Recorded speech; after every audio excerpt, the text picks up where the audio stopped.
Or the Imperials. Of course, you hit it as soon as I unmute. We get for the Imperials. Ooh, hang on.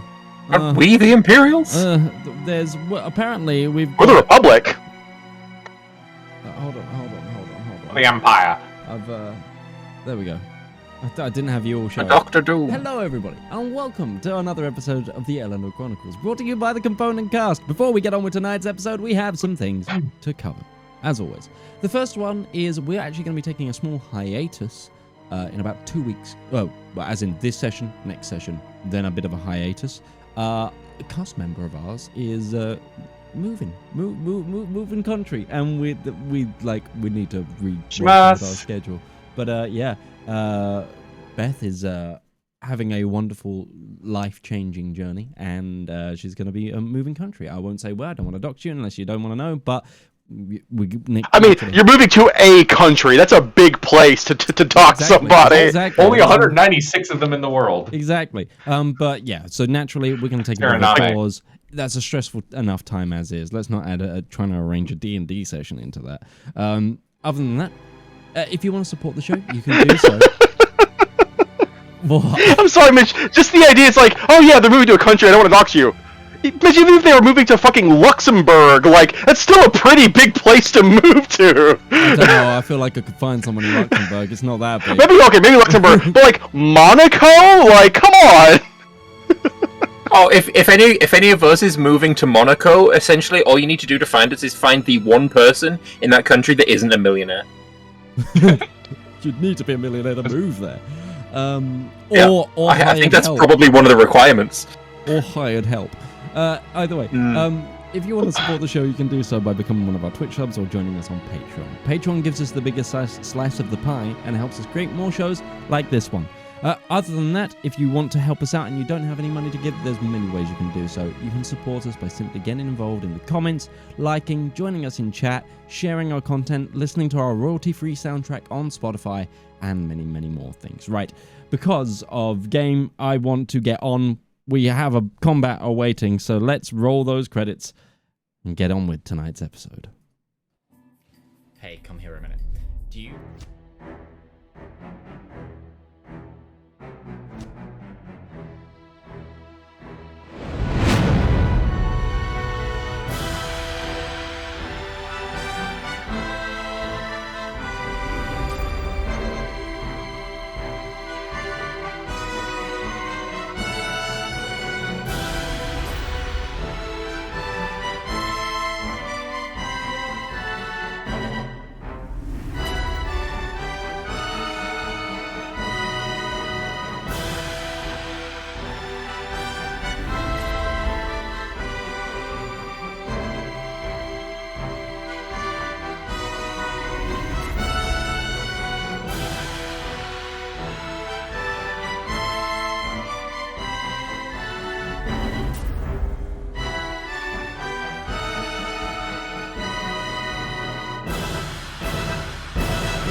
So, we rejoined this time on this episode after our faithful adventuring party finally made it to the Bloody Gate, the Hollow Way as it became known, after dealing with the puzzles to unlock it, as well as making a deal with a devil. Well, not accepting a devil's deal, but dealings with a devil. They managed to pass the army through the Hollowed Way. Before them stood the site of their battle, a lonely castle in the middle of a lake of blood, not without life, but far, far remote in this next plane of the abyss, one that was heavily corrupted by Nullian worship and energy. The lake went on for miles with nothing but bones of gigantic forms sticking out of it from almost as far as the eye could see. In fact, hours of travel. The base was being set up. Scouting took place. And right as we left off, right before this combat that we're going to dive into, Ruby made her pinnacle discovery and completed her magic spell. But before we get on with tonight's episode, I need to give you the chance to get yourselves a reroll. So, this time around, I'm going to ask you... Oh, the music finally kicked in. It was being really quiet for a moment. I was like, what's going on there? So, you've met a couple of characters from before the first Green and Pleasant Day. In fact, you've met several at this point. I want you to name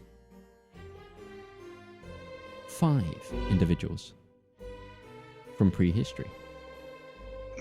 Well, you have Eolus to start with. That's an easy one. Real. I would say individuals that are still here. She's still here. Selwa, Gilliam, Avabella, Nemo, Auric. As much as we'd Gilliam's not around. Sorry, Gilliam's technically not around. as much as we'd like Gilliam to be around, sadly he has not. Ulfric, anytime I go to a bar. Yeah, Ulfric will start. Yeah. Is the Onion Knight? The Onion Knight does count. Yeah. That's like 7. Yeah, he was the first son of Gilliam, right? Or was he the last son of Gilliam? The Onion Knight was the first. But I think I'm mixing him up with the Chevalier Argent. Chevalier Argent was the last son of Gilliam. Yeah, that was the last son of Gilliam. The Onion Knight was actually... He's one of Gilliam's grandkids. Checks out. We can also add, I think Mort is also pre-Green Pleasant Day. I don't think we have any evidence of that, but I feel like a sneaking suspicion that is accurate. Did we meet him? You met Mort. Yeah, we met him at the tribunal in Atria. Yep. Because he showed up and everybody was like, "Oh, this motherfucker's here." Yep. Oh, remember when we went to the Shattered Shields and we met that one dude who was like totally confused what's happening? Is that Galmentian? Galmentian. Oh, you remembered Galmentian, yes. I didn't remember him. I've just got in my notes just the name. Yeah. I mean, that's... No context. I don't have their name. Your memory works, Lambert. Not Valymr, Lambert. I don't have their name. Procopius is not pre-Green and Pleasant Day, I don't think. I don't think he's that old, but his grandmother, I bet, is. Oh, yeah, hang on. I have her name. I just saw her name. Polyxena. Polyxena. She is pre-Green and Pleasant. I figured, yeah, she's ancient. But Aureus is also. Yeah, he was a wormling then. Aureus would count, yeah. Wormling is still alive. Like, yeah, but it's like if I was born pre-2000, it's like, oh, you were born in December of '99. That's pre-2000. Yeah. About Zethacres? Yes, technically. But you kind of met him, so we saw him. We exchanged. You may have your one of us exchanged glances. we've definitely gone 0 for 5 at this point. We were ready for that question. Hell yeah. Oh shit! What was that guy called? What was that guy called? I don't know. That guy's not very specific. Undead guy beneath the place with the books. Soul, Caloris. No, sorry. You're talking about. Caloris is a good choice. You're talking about the guy, the one that was protecting one of the seals, right? No, I was thinking of the skeleton librarian of the Forgotten Knowledge underneath the reliquary. Oh, him! Yes, that guy. He's not pre-Green and Pleasant, isn't he? Yeah, he came about. No, because he came about like on the. Yeah, it was like the 4th Emperor or something like that. 16th Emperor is one of those two. Because we actually narrowed it down. Church. I've got a great one. Thealdin, the Soul Chain guy. Oh, yes. Thealdin, the Soul Chain guy. Do we get bonus credit for getting 10? Like, do you know what? I'll give you 2. I'm gonna give you 2 because that's double what I asked for. I will accept it. Like we were surprisingly prepared for that question. Look, the number of people who are supposed to be dead for the last 2,500 years, there's certainly surprising a lot of them. Or 1,400 years, excuse me. Looking back through my notes, one of them I've just found from December 2023. Midge owes me an inspiration dice for remembering which dragon was youngest. You've definitely used that. I'll tell you right now. Mainly because you have the reminder that you have it, but you definitely just don't remember. You did do that, and you have claimed it. Anyway, to give you some exposition as to what's happening now, because I am also brightly aware that our viewers have a battle map on their screen. We left off with various members of your flying detachments breaking off and forming up. However, you very quickly notice that the enemies coming at you are coming from all directions. Quickly, order spreads that you are to face these small little groups of flying creatures, some of them different, some of them the same, on different fronts. And I've rolled which front you guys are dealing with. And before you, you see some ghastly forms. Hideous, putrid. They look like just corpses as they roam and fly towards you. However, these are no mere zombies, but the zombified corpses of dragons long dead. So, please open the battle map to Bloodied Skies, and I need you guys to roll initiative.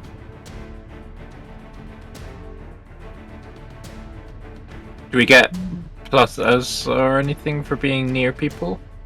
No. Ruby will, because she's within 10 feet. You are beyond 10 feet. What's your unless you shipped over. You get to add your proficiency bonus to the damage. Sorry, you get to add your proficiency bonus to the other roll. Okay. We're not level 18 yet. I don't get the 30 feet on that. How do I add the proficiency? Oh shit, that was 18 too. I got a natural 20. I don't know how to add 6 to it. I'm sorry. You see, on the bottom left it says 0 modifier. Just click on the 0 and write 6. Okay, there we go.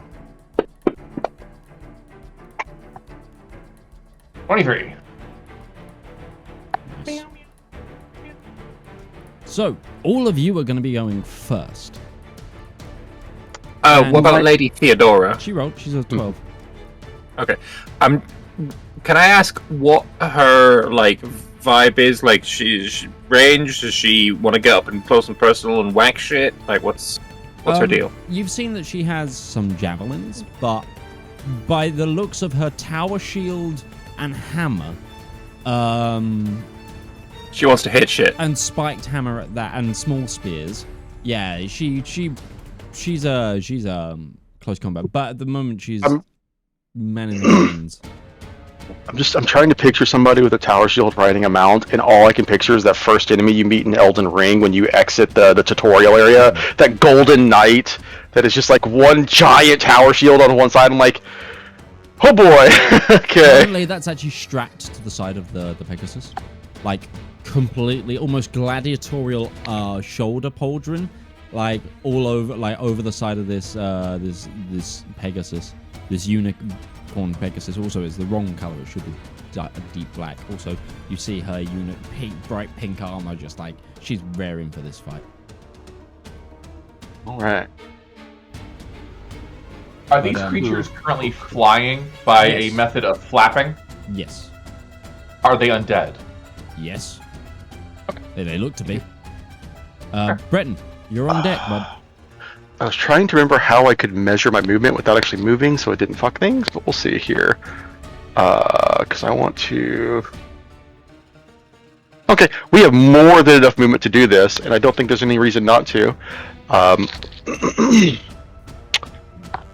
Charge is the simple term of it. With my boy going with us. I hope that doesn't overlap us poorly. So everyone will lead us in. I'm gonna test to see if they are in fact dragons or if they are in fact undead.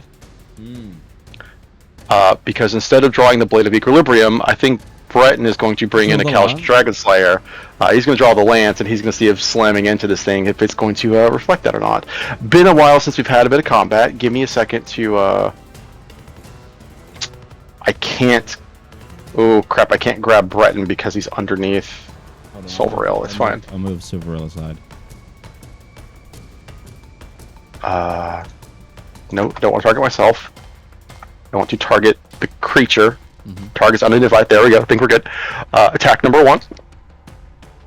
That's a 16, which hits. Yep, hits.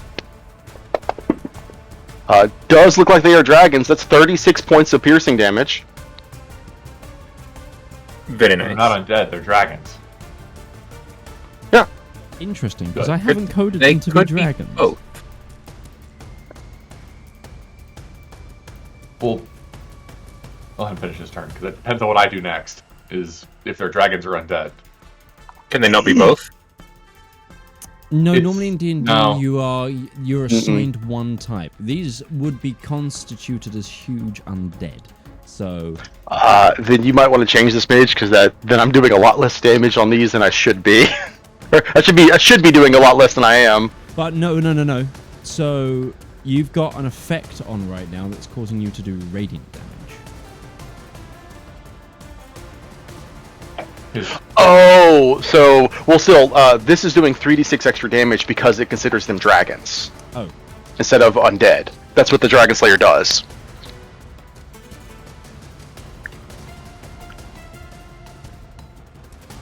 So I think their type is considered dragon rather than undead, which is probably what you need to go on their sheet and make a quick adjustment on.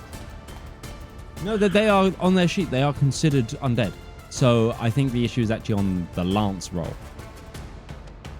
The lance roll is set to, if type dragon, do 3d6 extra damage. Interesting. You know what? I think seeing that the original attack wasn't that useful, why don't you drop off? Because if that, just drop off 13 points of damage from Midge, because that would have been the damage that they should not have taken because they were dragons. And Breton will just say he's just gonna use the Blade of Equilibrium, and we're just gonna quickly impromptu fix that without an issue. Yeah, sure thing. I'm not sure what the second issue swing. is going for that, but, Second swing is still a bad roll, but luckily we got really high bonuses. Well, it seems like they don't very much care for radiant damage, so we're just gonna throw a third level. We'll throw a third level smite on these bad boys. Why the hell not? They have been bad boys. Just let me find my smites here. Grab that one. That's good. And damage. For 43, which is increased to 64 points of damage to the Durgan. Cool. I got a bonus action. I don't think I have anything that will be useful for my bonus action. Because we don't drink potions as a bonus action. I don't think I need potions anyways. I think I'm good. I think I'm just going to pass. Screaming out, "They don't like the light!" yeah, you can see this dragon physically sort of recoil at the bright light as you plunge the Blade of Equilibrium into this undead husk. Ruby, it is your turn. Noted. I'm 65 feet. I need to move to here so I don't hit Breton. Sure. As Ruby moves forward, her right arm ignites into radiant light as she is going to cast Sunbeam. Mm-hmm. So we have him targeted. That's good. Want to do effect Sunbeam self. Okay. He is targeted in Sunnery. No. Okay. Cast.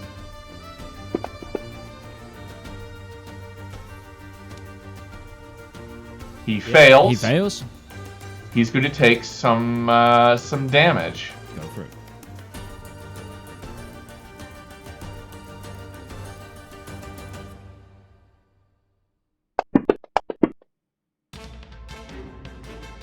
$31 points of radiant damage. Okay, you haven't set the type of damage on that to radiant, so I see type radiant on it. It's capitalized. That fucks with the yeah, it alignment. must be low. Oh, then I will. Okay, okay. Once more with feeling. It's alright, I will manually do this one. Okay. So it does 62 points damage. Mm-hmm. Don't you reroll ones? Or is that only on fire? Only for fire. Fire counts as one higher. This thing is looking. Cool. That was my primary action. Bonus action, quick cast is going to be a fire bolt, Go for it. which now does Much more damage. 4d10. That'll hit. And Firebolt goes out. Damage. Or 28 points of fire damage. Nice. The corpse. Well, actually, which one of you wants to roll me a d20? He killed it. I'm right next to it. Do you have a preference? Sure, I'll roll. 15. Okay, the corpse. Boom! Just a hole is opened in a putrid, fleshy form as it just explodes and begins to tumble down into the lake of blood. Alright. That was 10. Move my remaining 20 feet to here. Where are you moving? I have it marked. Not on my end, you don't. It's north 4 squares. There? There? Yeah, right there. And that is my turn. Nice. The griffin has acted. Axe with you, Breton. Yeah, his action would have been taking the dodge action, just so he avoids any oncoming threats, really. Okay, Valymr. Is there a way that I can, like, go after Lady Theodora and the Pegasus, or can I say to... You can delay your turn to a different initiative order. Yes, that is a mechanic. Okay, can I go after Lady Theodora then? Okay. Give me like a low 12. Doesn't work like that. It will be whatever your dex bonus is, which will order you. So you say a number. Does Lady Theodora look very dexterous? She is Full in plate armor with tower full shield? plate with a tower shield, riding a Pegasus. I don't think it's going to make any difference then. Fair enough. Okay, because otherwise I'd be going... Because all the dragons are on 12 as well, it looks like. Yes, they certainly are. Okay, in that case, I will just throw out a few Eldritch Blasts. Go for it. I do not have the Spelllock Gauntlet. Okay. So we're looking. Just get the correct one. Alright, I need to change this to only being one D10.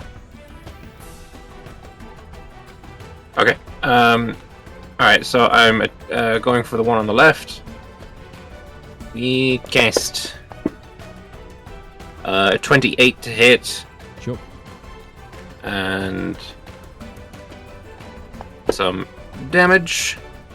7. Yay. So with this attack, it looks like that when your magic hits, no damage is taken by this creature. Like it was resistant.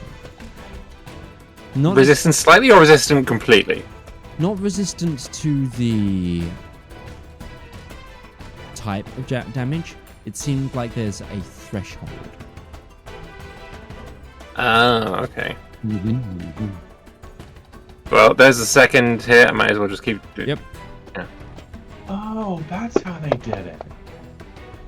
Again, nothing. Does a 15 hit?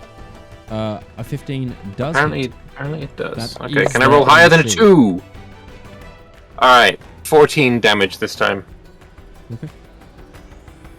Okay, and I'm going to say to Lady Theodora, I think we've got to get in close on these things. And leave the reins up to her. Okay. Lady Theodora's action. Right.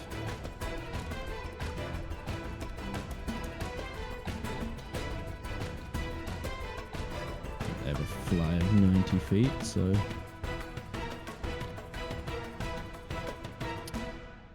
Token lock isn't working for me, but okay.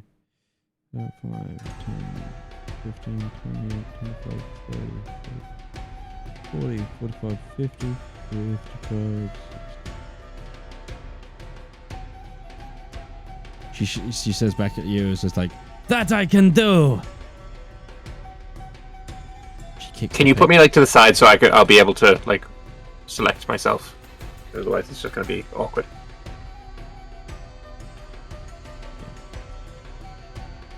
Yeah, I don't know why the mounts suddenly take priority after they've been placed on the map. I think it's last dragged. Perhaps? I think it's based on that. Yes. Oh, if you right click it, you can click send to back, which should probably put it on the bottom of the placements. There you go. That works. Actually, no, you don't need to move me. We need to move the group And we can also do it as well. Yeah. Which. There we go. Yeah, there we go. Okay. Good find. I've used a few D&D platforms in my day.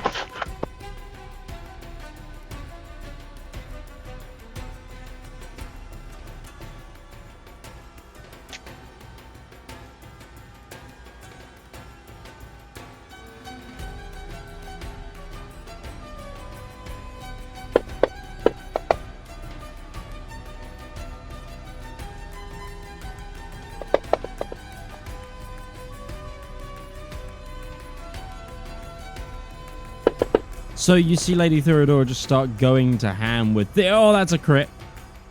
Let's go.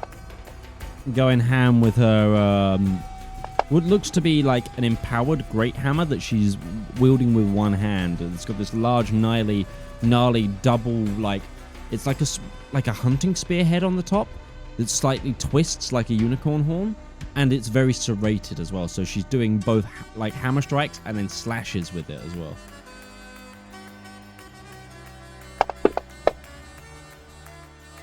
All three of her hits here as she just mauls on in this thing. Right. It's the first unidentified dragon's turn.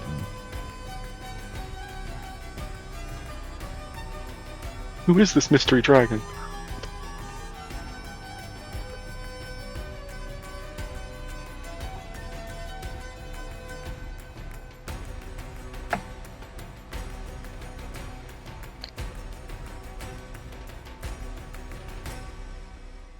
Oh no.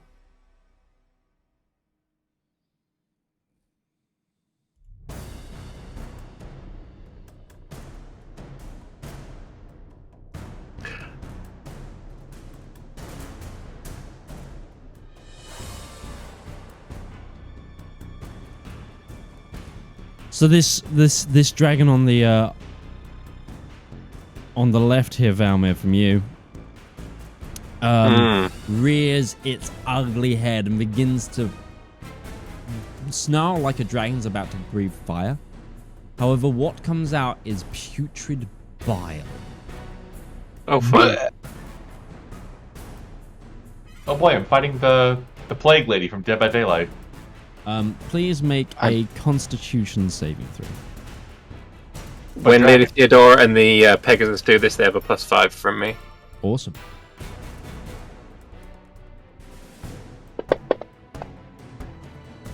Uh, 26.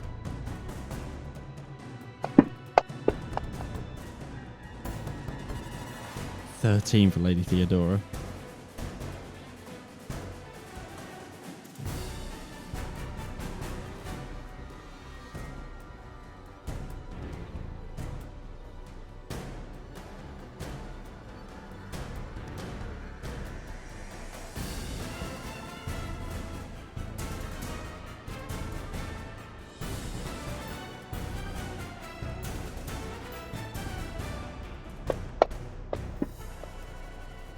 $21 for the Pegasus. So you and the Pegasus make this, so you only take half as much. Okay.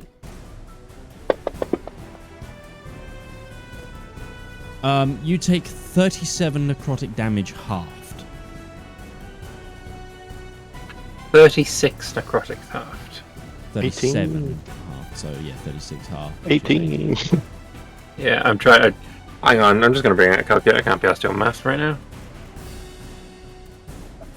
You're at 133. you hit 18 wounds.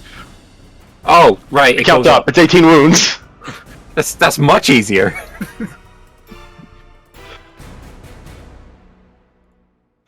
Trying to do the math on. Well, 0 plus 18. What is that? It's 18 wounds. Just 18 wounds. Correct. I'm gonna hit him. I'm gonna hit him. You're gonna hit that No. one? Okay. I'm gonna hit him. Ruby, I don't think you have removed your hit points from when we were using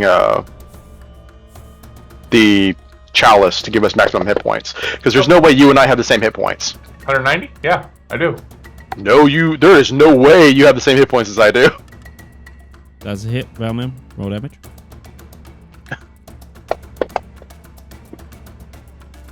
It's 20 damage. Okay. Right. So now I need to remember the rules for riders versus mounts when targeting. You target the one that you want, and that's how it works. Yeah. So this one... after Does being she have hit- mounted combatant? No. The feet. Oh. Um... I don't like where I am right now. well, I know Ruby's a tanky sorcerer, but like I've got a +4 to con. I don't think she's got the same hit points as I do. 157, yeah. I didn't adjust it. Because we have the remember, we have a 3d12 right now because of Mother Wild Splendor. Good shout. It's going to make a bite at the Pegasus because it's now the only thing in range to it.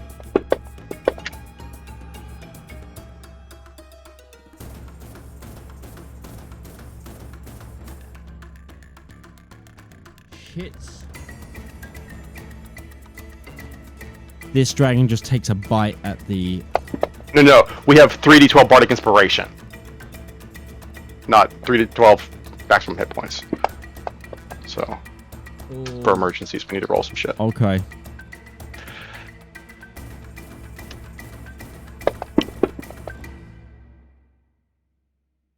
Wow, that's a low roll.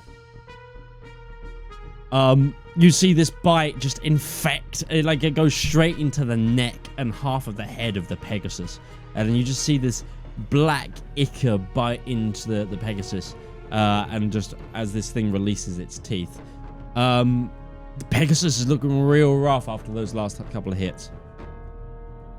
Yeah.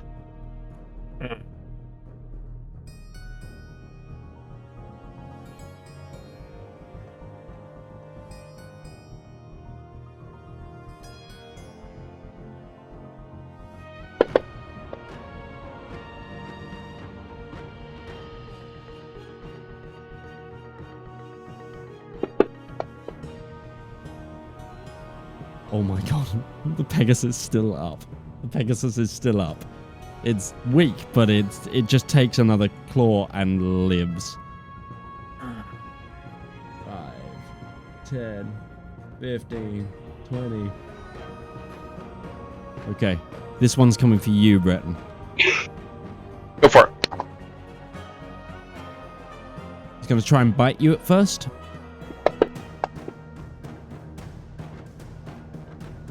Yeah. Which hits. You feel its teeth clink in for just a measly 13 points of piercing, but then you feel the necrotic energy come through. Which you save against with a natural... at advantage, you rolled a 1 and a 5 and you got a 20. Breton has really good saving throws. It's his thing. It's now going to try and attack you with its claws.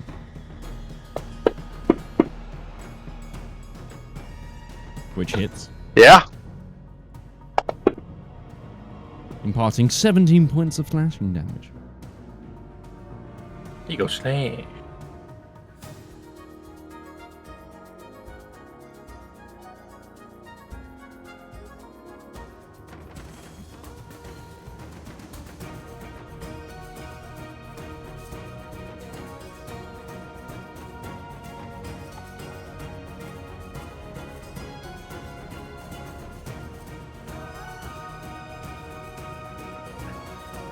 This one hucks a vile bath at you here, Breton.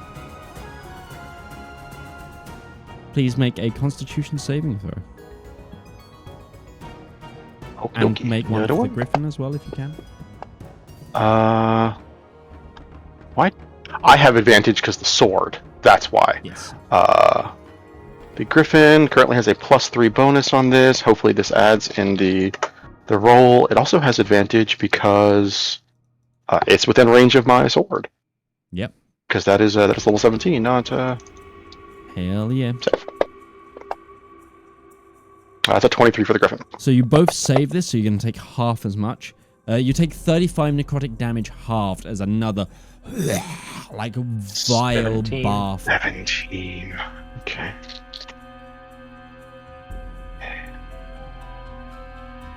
I don't know if I can set the damage on the Griffin. Yeah, okay. That's that one. And then finally, it's the one that was already in combat with you guys, and it's going to attack Lady Theodora.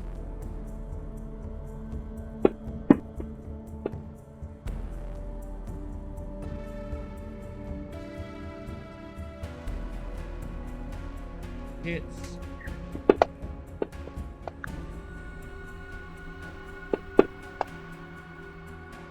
Oh, Lady Theodora not doing well with the saves.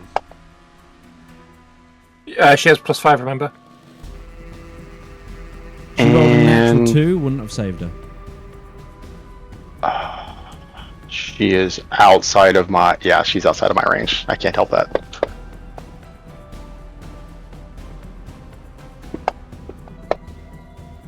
That's a low roll from me. But, yeah, Lady Theodora just took a full like volley from this dragon that she's now intertwined with combat with. But that brings us to the top of the turn order. Breton, over to you. So I need you to clarify, Midge. This dragon that's over on the far left, which of those tiles is it in? Because it's hanging in between some tiles. Oh. Thank you. That makes it. Breton is going to hold the Blade of Equilibrium up, and targeting this dragon, unidentified 3, is going to cast a Chain Lightning that is going to bounce to 6, 2, and 4. Hell yeah! So, go for it. That is a Chain Lightning that's just going to rip on through for all of that. 2 dead damage. You are in melee combat right now. Sure, I'm casting a spell. Yeah, it's not a range attack either. Ah, okay. Chain lightning. Yeah, he's just holding up the blade and using the Chain Lightning from it. So that's a pink. Failure, failure, success, failure. I'll take 3 failures on that. Yeah. 5d8 lightning and 5d8 radiant I'm damage. so surprised one of them succeeded because they have a -1 to dex. These are not dexterous creatures. Sure, they know the rolls are good. That's 74 points of damage to the 3 that failed and 36 to the 1 that succeeded. Not the most damage I've ever seen in a single turn, but I'll take Yeah, it's auto applied that as I'll well, take- which is nice. 200 points. Yeah, that's Breton's action. I think that is. I think that's all he's got. I don't think he has anything else, Yeah. sadly. Breton lifting the blade of equilibrium, calling on the power of the kings that never were, and the hero's own might, like summoning that power once more to this plane, and just unleashing it in a barrage of radiance and lightning at these draconic creatures. Creatures. I think. You know what? I'm going to give Ruby the chance to do whatever the hell she wants. Silverill's going to take the disengage action, Okay. and I think the 2 of them are just going to sail. We're going to say. Yeah, we're just going to say like 65 feet over here. We're going to reposition. Yep. And we're going to let Ruby have all the room in the world she needs to work. Okay. And give us. Yeah. And that's Breton's turn. Awesome.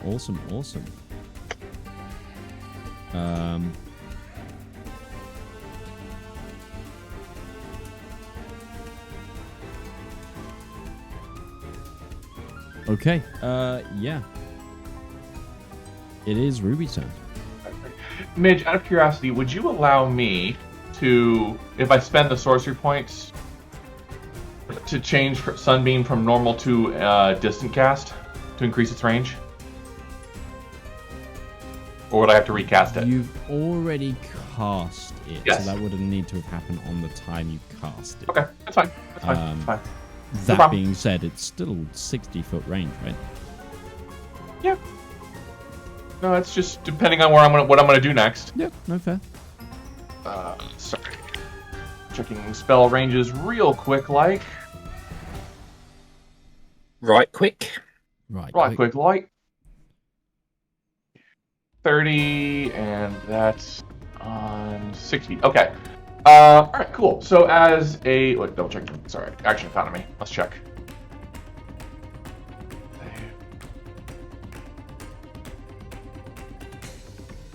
You can create a new line of range as an action. Okay, cool. So as a bonus action, Ruby is going to throw her hand out and cast Heal upon the Pegasus. Mm-hmm. Blast. Nice. At 7th level, Okay. since I already used my 6. I just started storming here, despite the fact that says the weather is partly sunny. So if I disappear, you guys know why. Okay, bud. Alright, I do have the Pegasus targeted. Okay, and Yeah, heal. it's rolled. It's already rolled. It's applied. Oh! Because the heal is not a roll, it's a flat amount. Yeah. Flat 70. Okay, cool. 77 points of healing. Cool. That's that. And as a damn you being in the way, we're gonna fly. Let's go this way.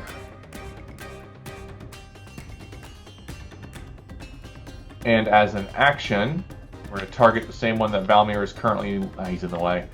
Last thing, we're gonna go for this guy, and we're gonna shoot a sunbeam at him.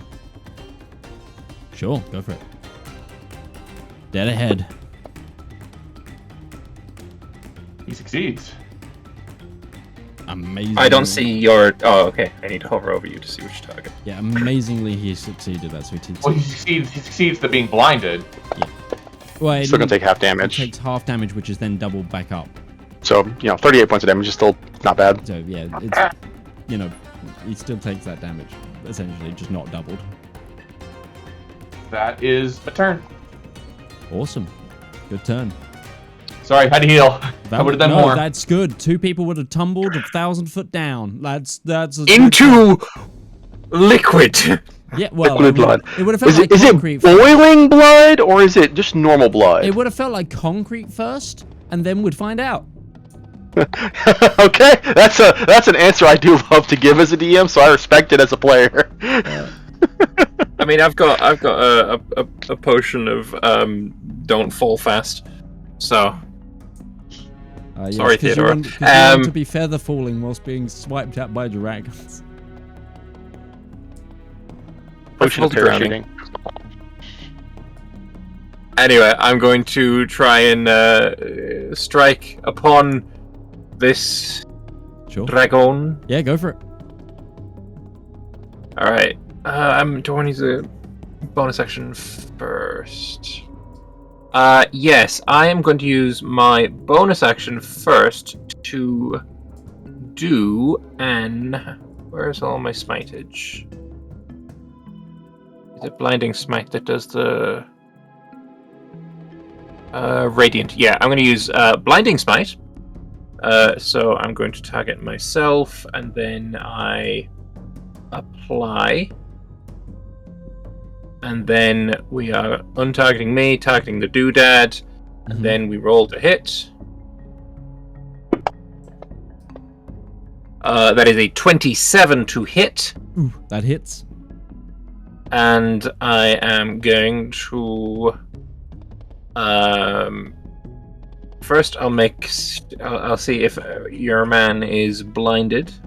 I don't know if this is possible. They succeed. Okay. That DC seems really low. Paladin Warlock, that should be based off charisma. I don't think there's any way you should only have a 14. I don't think that's adding your charisma bonus to it. It succeeded one way or the other, but for future reference. Okay, we'll look at it after or during the break. Anyway, hit him with himness. That is kind of low damage. But I'll hit him again. Glaive of Caphriel, two-handed, doing 37 damage on the first strike. That's a crit. That's a crit. He's I'll throw a level 1 smitage into Go this for it, as well. yeah. So unmark him, mark me, divine smite. I think that's used. Oh no, there. Now it's used. Do that, and then do. Let me just check a moment. Do I have the blinding smite still on? I think it consumed when you hit the first time. Yeah. Okay, just wanted to check. All right. Yeah, you obliterate this dragon corpse as the glaive comes. Did it have 1 hit point left, Midge? and Vandalia, but you essentially. We can see! How did I exceed his hit points by 98? You did 99 damage! He had 1 hit point left! You exceeded it by 98! Yeah, so this dragon just got macerated. Like it's like it was like just sliding through butter at one point. It was sewn together, being like very zombie-like. These corpses, you see now that these dragon corpses are put together and basically look like corpses. But you find a seam and you unravel this creature, and the radiance stops it from reanimating. Oh, helpful. Okay. I'm going to say to Lady Theodora that we're looking kind of alone out of the front here, and these dragons look kind of hungry. Let's back up to the others. Okay. And end my turn. Sure. Lady Theodora is gonna take a couple of swings. Yeah, naturally.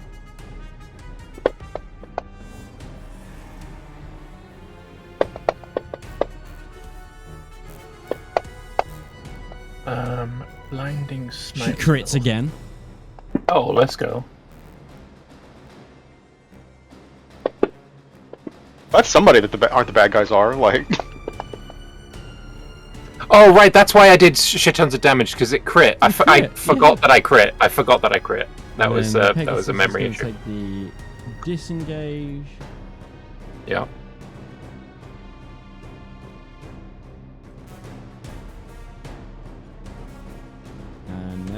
And you're gonna retreat. Why is that not going into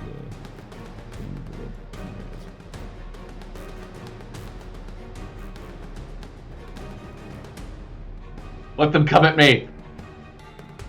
Come on! Come at me! Well, we're gonna see how fast they are now. I think they're gonna have no issue getting to me, but the issue is, do they have repeatable breath weapons, or do they have to roll? Honestly, the breath weapons aren't so bad, and you've got really good con. Girl's healthy.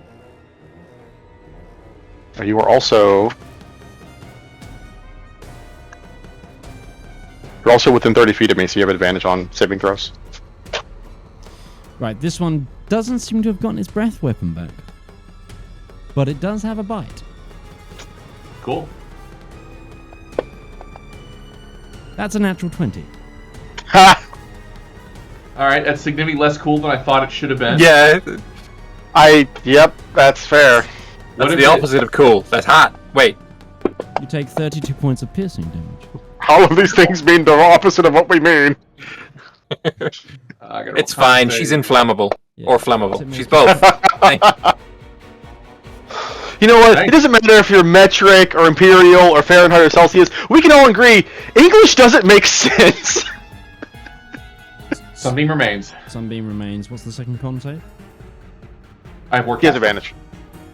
Yeah, no, so That too. so there was an auto con save there. Then there was a second one, Oh, and then a third one. Oh, I didn't see you automatically made me do one. If you have Warcaster, it will if you've got Oh! concentration set up correctly, it will automatically roll that for you. Oh, I'm sorry. I rolled that. I'm just rolling it by manual. Yeah. So that's fine. The second one was because I am about to make you do a con save, so that's why I was getting a little confused. Okay. Well, then you have a 29. advantage with 17 and 29 on it. Yeah. So you save, so you don't take the necrosis. It is still going to have a claw attack at you. Go for it. It's a natural 19 for a total of 29. Yeah, that'll hit. Yeah. Okay. Bro, roll lower. What the fuck? Yeah. They've been hitting Breton, like they're It's alright, getting my through. damage rolls are awful. Okay, now he's just messed up. We know they have a +10 to hit. Yeah. They have a plus It's 10 just to hit. Midge's rolling really well. I'm Yeah, rolling yes. really well, but also I'm rolling really awful on my damage because that was a 1 and a 2. Let's go. So you take 9 points, and then your Warcaster, you succeed there on your concentration. Right. 2. Come on! Stop trying to hit me. No, hit me, please. Watch what happens when I get angry. Right, this one has... I'm gonna do to She's you what EA multi-class Games. barbarian. I'm gonna do what EA. I'm gonna do to them what EA Games does to beloved video game franchises. Take them out back. Just shoot them in the head. Bring them to the ditch. Okay, Ruby, please make a Constitution saving throw.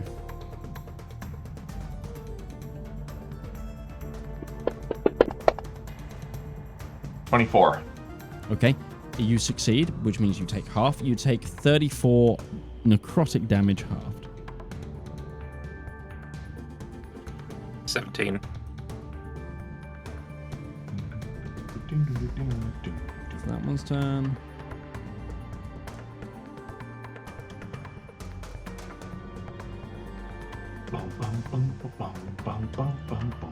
Oh, This is just- for my Warcaster. Still good.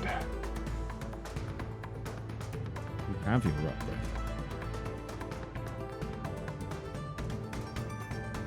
upgrade. Valymr, Theodora, and the Pegasus. I need Constitution saving throws. What's the modifier? +5. Whatever she has, and then +5 on top of that. Oh, that's charisma. Oh. Oh my god, Theodora, stop rolling 2s. I am going to use a point of luck.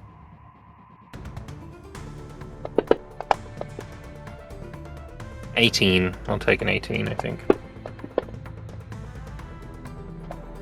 Can I remember what I used my luck on before, and have we slept You since? haven't rested. This is. Remember, you haven't rested before this combat, which is. Okay. You haven't rested since before meeting the Devil Banker. Okay. Well, I am out of No, luck we had now. 2 days. We've Sorry, definitely that's rested. wrong. No, that is wrong. You rested in camp, but you started doing scouting, and you used rolls on your scouting.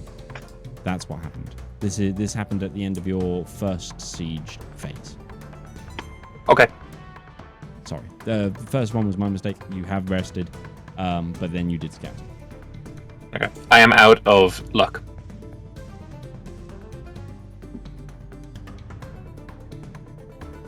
You rolled an 18. Mm-hmm.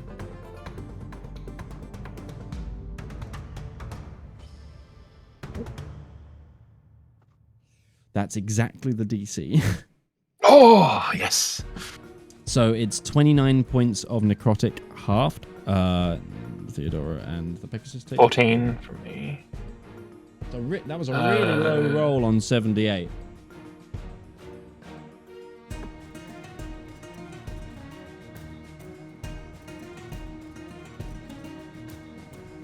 Theodora's not looking too hot, Chief. Mm-mm. Yeah, she's still closer to life than the Pegasus is.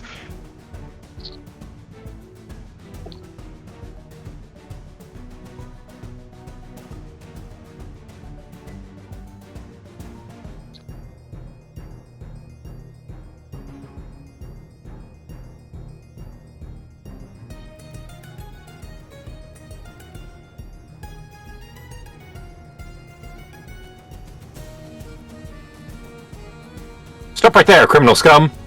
Oh my god. That's the end of its movement, but yeah.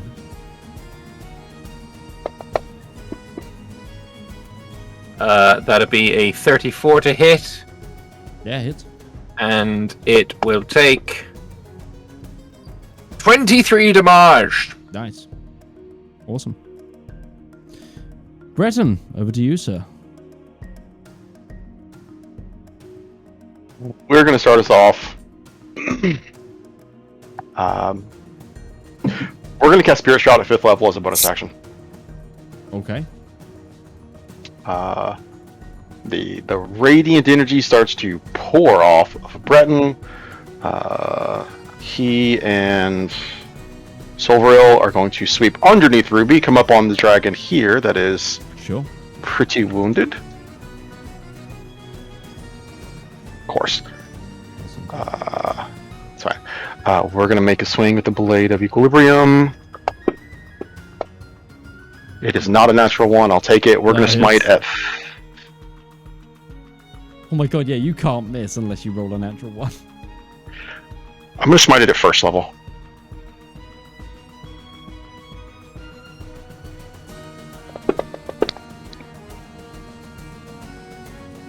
Take it.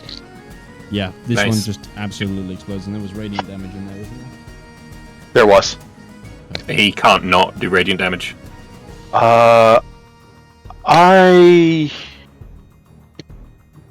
to the verticality of this, I could have engaged this one without... Actually, that might have been reach on that one. Screw it. I'll just keep engaging the one that's next to Ruby. Mm-hmm. Swing on this one. 16 hits. We're going to throw... We're going to try and put this thing down as well as possible. We're going to throw a 4th level smite on this one. Oh, yeah. Hell yeah. Shooter! That's a lot of 1s and 2s. It's a lot of 1s and 2s. It's what? 1, 4, 3, 3, 2, 1, Oh, 1, 7, it should be- 2. I had the arrow. I am targeting it, but it didn't... Oh, the Griffin is targeting it. Okay. So that's... let's do some quick math there. That is 33 plus 3, 4, 6, 13. That's 46 points of damage. As I roll really fucking bad on the damage. It's 46 total. 46 total, so it's 33, so I didn't mean extra 13.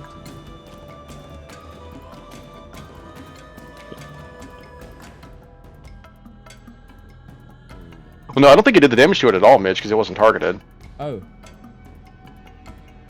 Yeah. So 46. Yeah, it's 46 My damage. screen just went blank. Give me a moment. Oh. Like my mind. You might lose connection to the server there. I think my PC just kind of...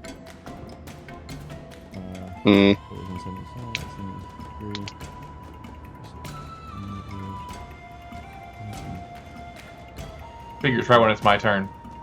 Boom. Okay. Yep. Done.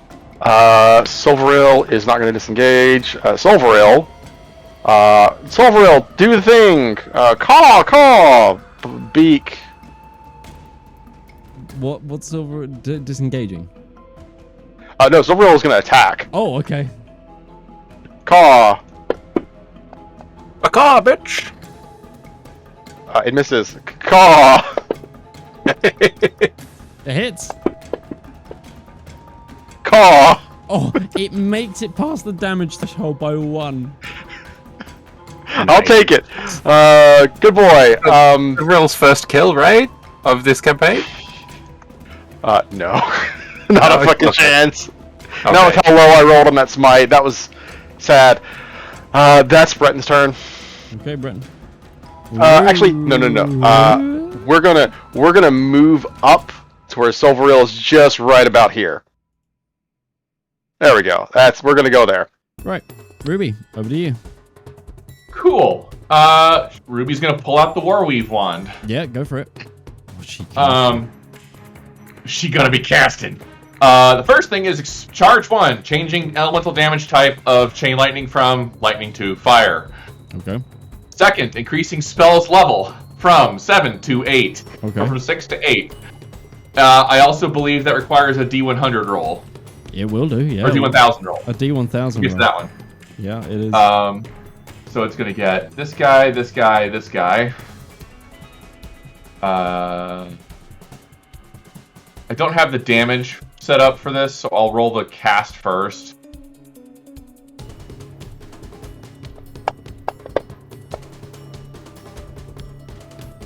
Fail, fail, fail. We got a 0.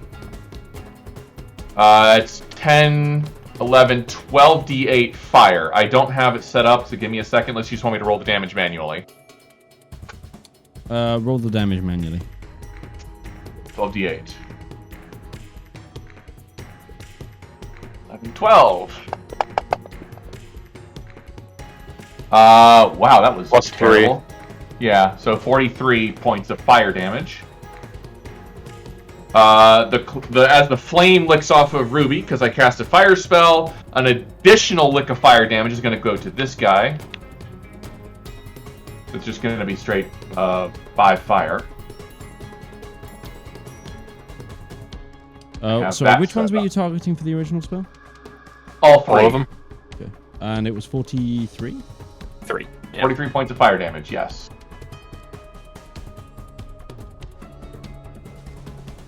So, where is my flame lick is gone. Whoops. Deleted it on accident. The guy closest to me takes 5 points of fire damage. I recover some HP.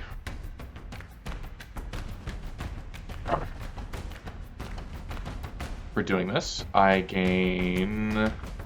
Can you roll the D1000, please?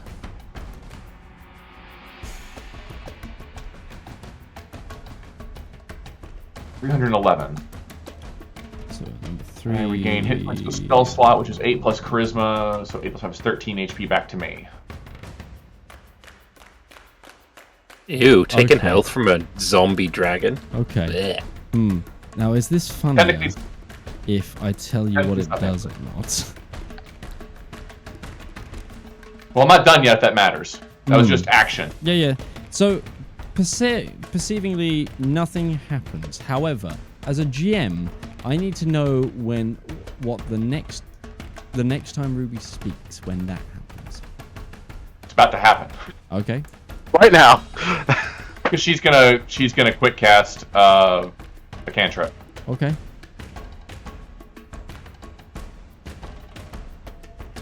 And I'm gonna make Breton do this.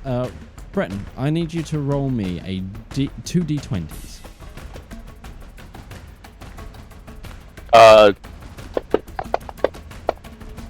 17 and 18. 35. Okay. Let's find out which one's number 35 on my list. Also, did you deal the Take additional 30. 5 damage to the dragon next to Ruby? Yes, yeah, that's already gone. Okay.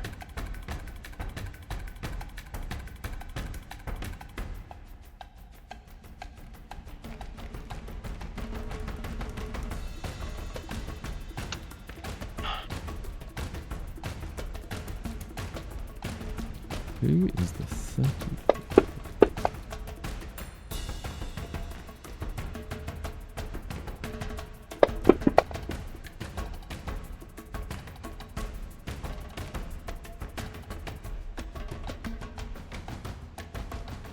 I shocking grasped it.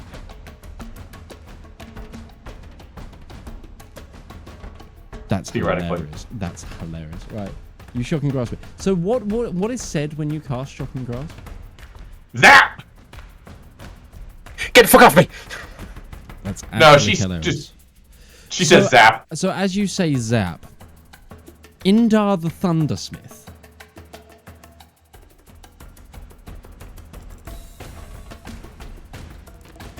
Sorry, what? reaches out to you. I gotta turn my music down. I may have misheard that. Sorry, the whole time we've been trying to... The gods said they couldn't contact us, otherwise they hasten the end of the world. And then Indar's like, you know what? This girl just said zap. I can't fucking stand that. And in the like thickest, deepest brogue, you just hear, "Aye, is happened real good, laddie."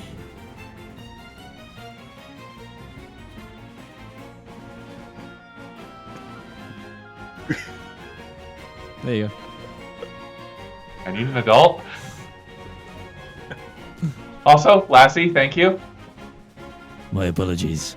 Things are a bit cloudy. Wait, what? It's still going. It's still going. Does anyone else hear this? No. It's all in your head. Flew into here. Okay. You're not disengaging though. I didn't Shot have and to. grab. I zapped him. He did a reaction. Big fan of that spell. Big fan. Me too. It's crime what they did to it. Yeah. Oh, don't tell me they fucked it. They did. They got worse. Fuck me. It's a poof. I just know that. I moved 30 feet south. I don't know if you can see it. I don't know. Yeah, why I you can. can't. I can.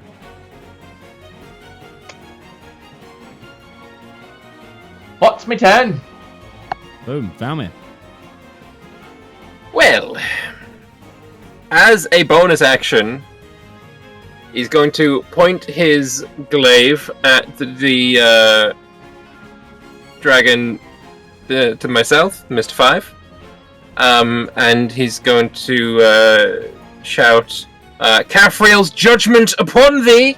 His eyes are going to glow yellow or golden, and he is casting frickin' judgment, past judgment. Past judgment. So basically, this is an auto crit on my next attack. Or unless I crit, then it's a double crit, which is, you know, that could be fun.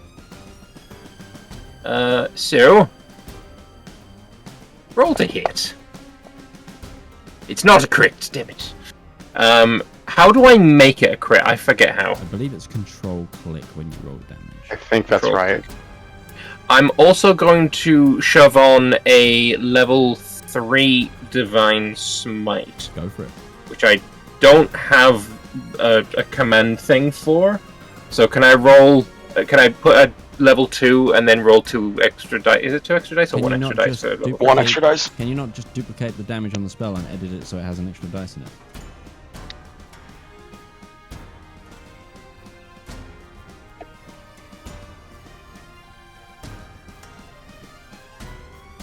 Is it 48 radiant for a level 3?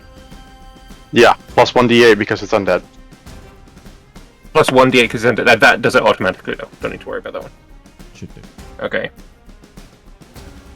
Currently, Alright. remember you're targeting it right now, so before you smite, target yourself. That is the truth. Okay. So boop doop boop, and then boop, and then boop doop boop. Fuck 'em up! Hold control! Did that work? Yep.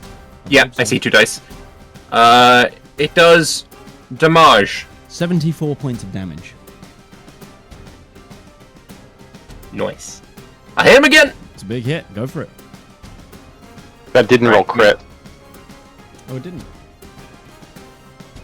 But I see 2 regular D10s for the No, glaive. one's a d10, one's a d8 for your normal Divine Smite, because you're a level paladin.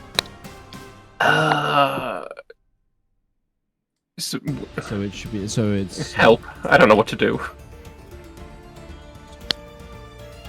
Do I need to roll something, or is it just maths? Oh no, I'm doing maths. Okay. Well, if you're just doubling it mage, then it's 148.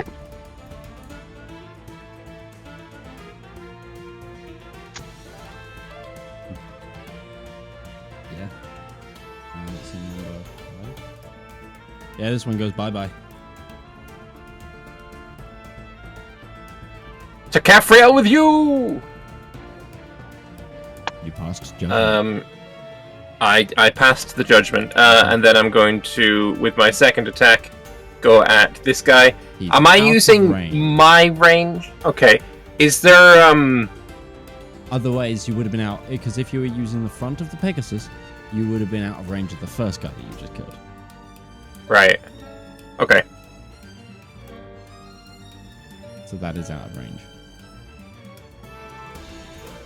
Then I can't use my second attack, and I will end my turn. Because I don't think it makes much sense to use my movement to swap. with Lady Theodora. Sorry, Lady Theodora is going to use her movement.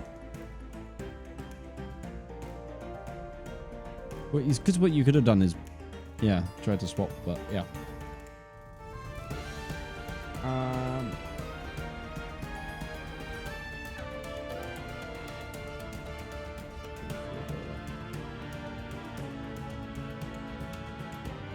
She's going to keep swinging with her great hammer.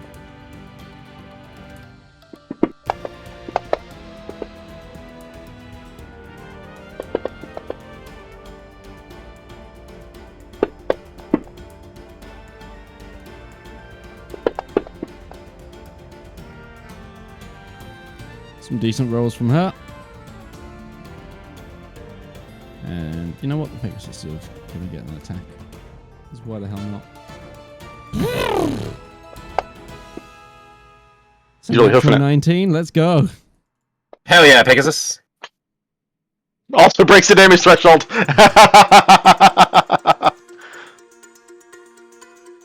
Oh shit, that's what you meant. Okay, when you said that breaks the damage threshold before, I thought you meant it broke the damage threshold of its hit points went to 0. Now I remember that you need to get, I think, 10 to actually do anything.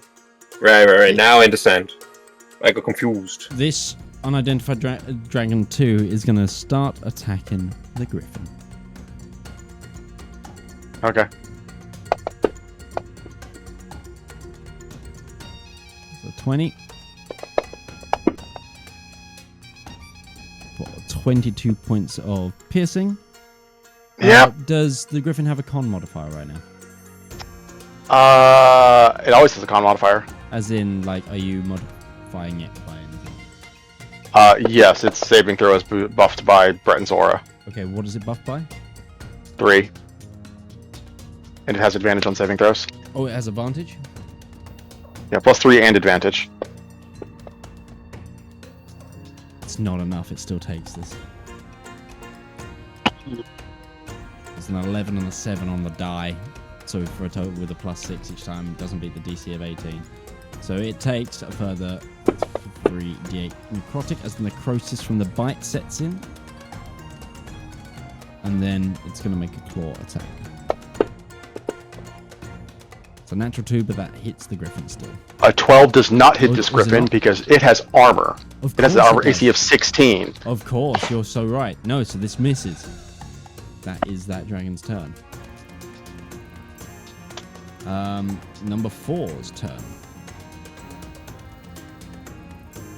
I think it's going to go all in on Lady Theodora. He's attacked somebody within 5 feet of me. I like that. I'm gonna hit him. Who says I'm making an attack? Oh. You said you're going all in on Lady Theodora. Yeah, exactly. It just got its breath back. So what you really say is he's going in all in all 3 of you. Yeah, it's not really on her, that is it? It's on all of us. Who he's aiming at first. So yes, you, Lady Theodora, and the Pegasus all make a Constitution saving throw. Okay. Yeah, +5 for both of them. Mm-hmm. I'm good.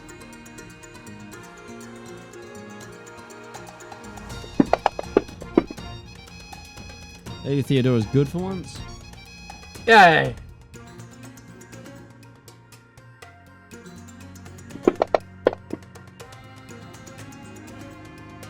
So is the Griffin. Yay! That's a low roll. 20 halved. 10!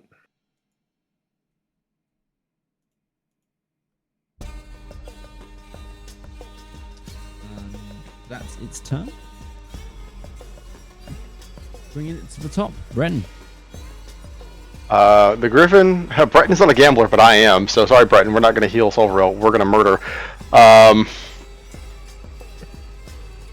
Yeah, we're just going to take swims at this thing and hope that we put it down. Go for it. It's real low. I'm not going to smite. I'm just going to trust in. I'm not going to trust in the process. That was missing my Spirit Shroud. Where did my Spirit Shroud go? Still dead. But yeah.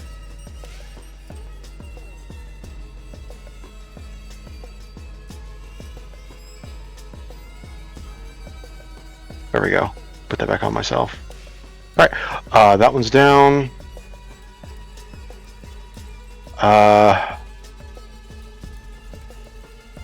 Nope, don't target myself. Yeah, you split that one in twain. We're going to shift over to here. Get behind this one.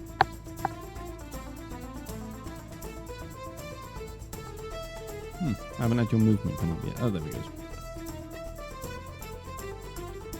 Game, why can't you let me confirm that? It's not allowed. So you're moving to the other dragon, yes? Yeah.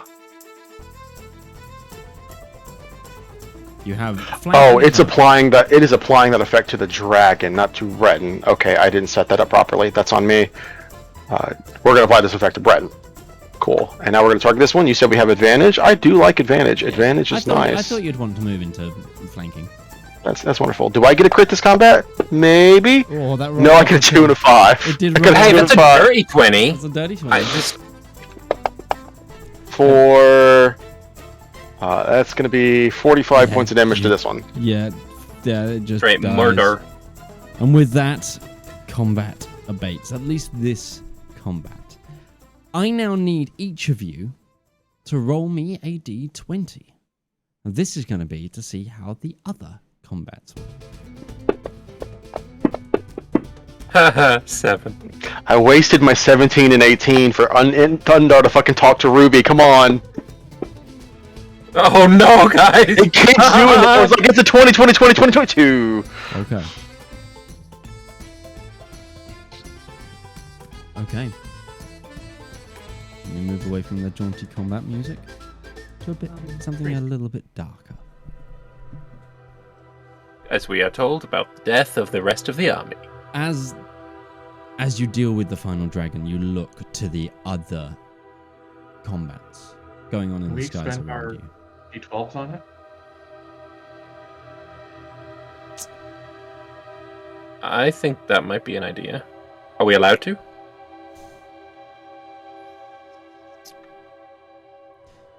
I will describe the scenes, and then I will allow each of you to try and either expend your d20s.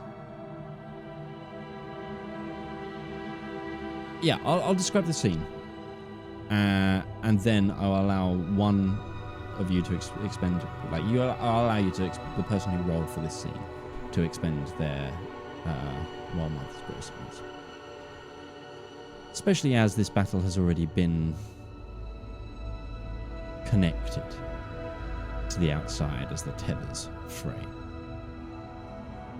At first, you look over to a group of the melee flyers, the Pegasus riding knights.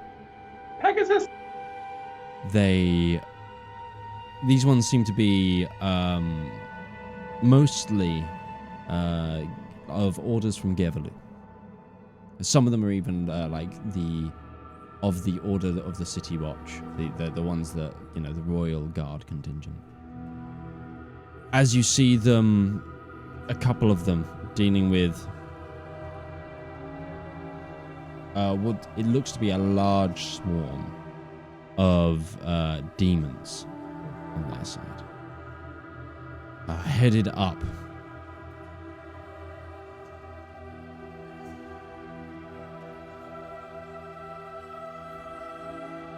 by some sort of large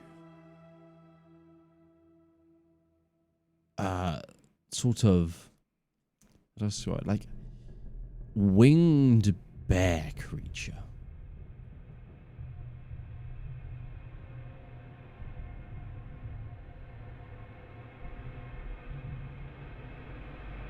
You see a number of these, like the proboscis demons that you've seen before, launching at them. A lot of them are getting dealt with, but I'm going to say this is Valymr's run.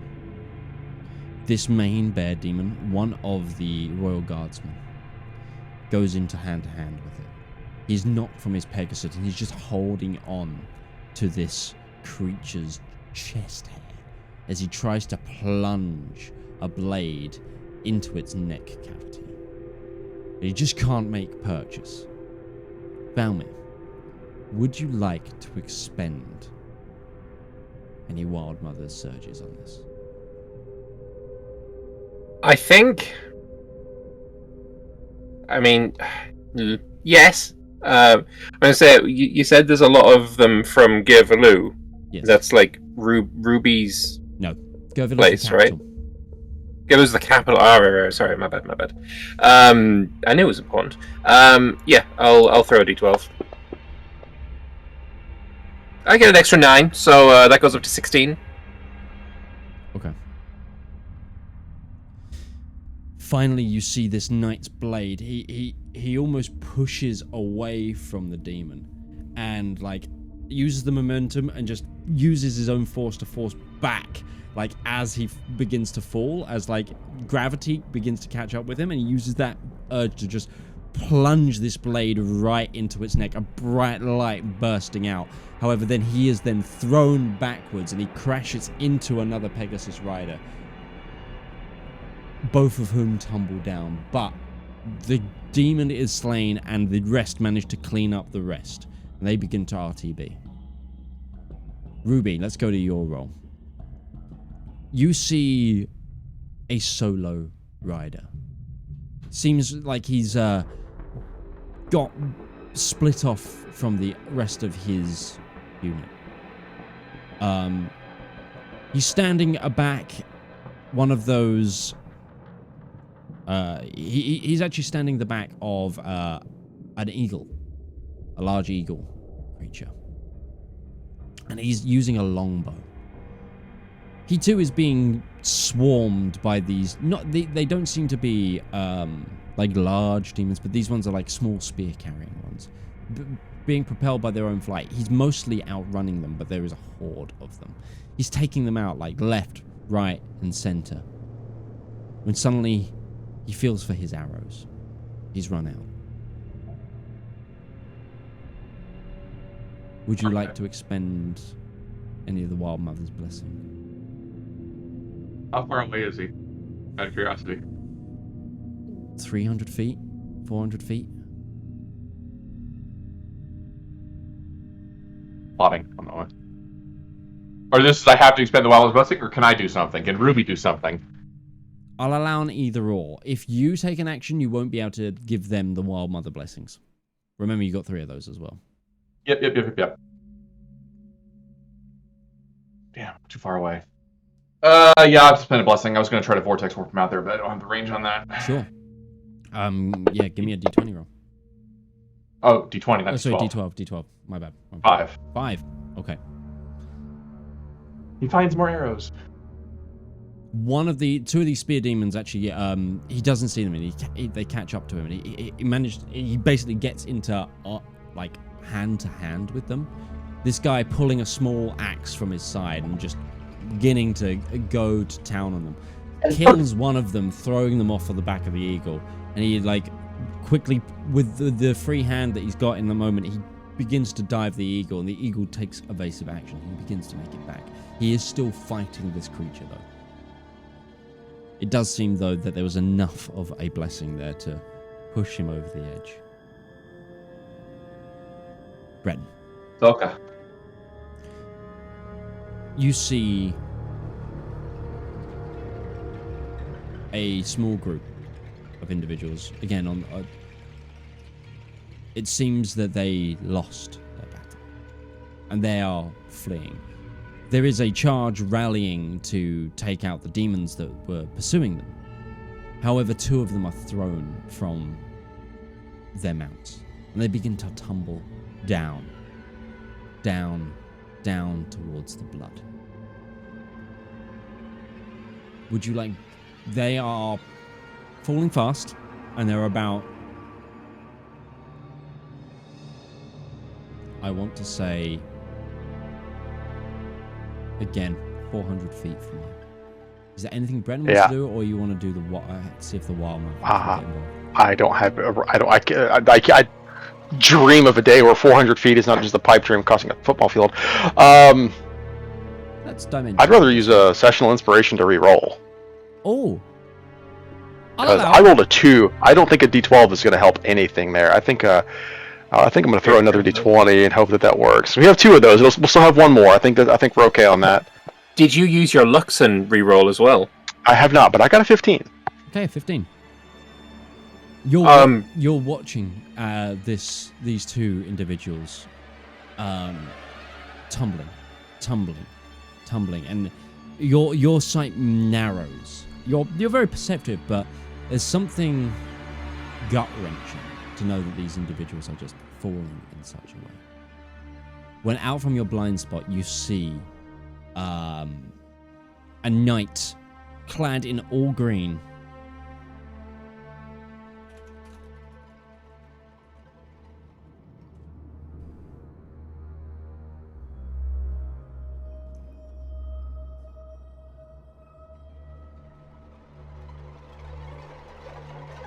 Are you checking to see if we remember? We know this guy? Because Breton's trying to remember if we know this guy or not. Have we ever met a Green Knight?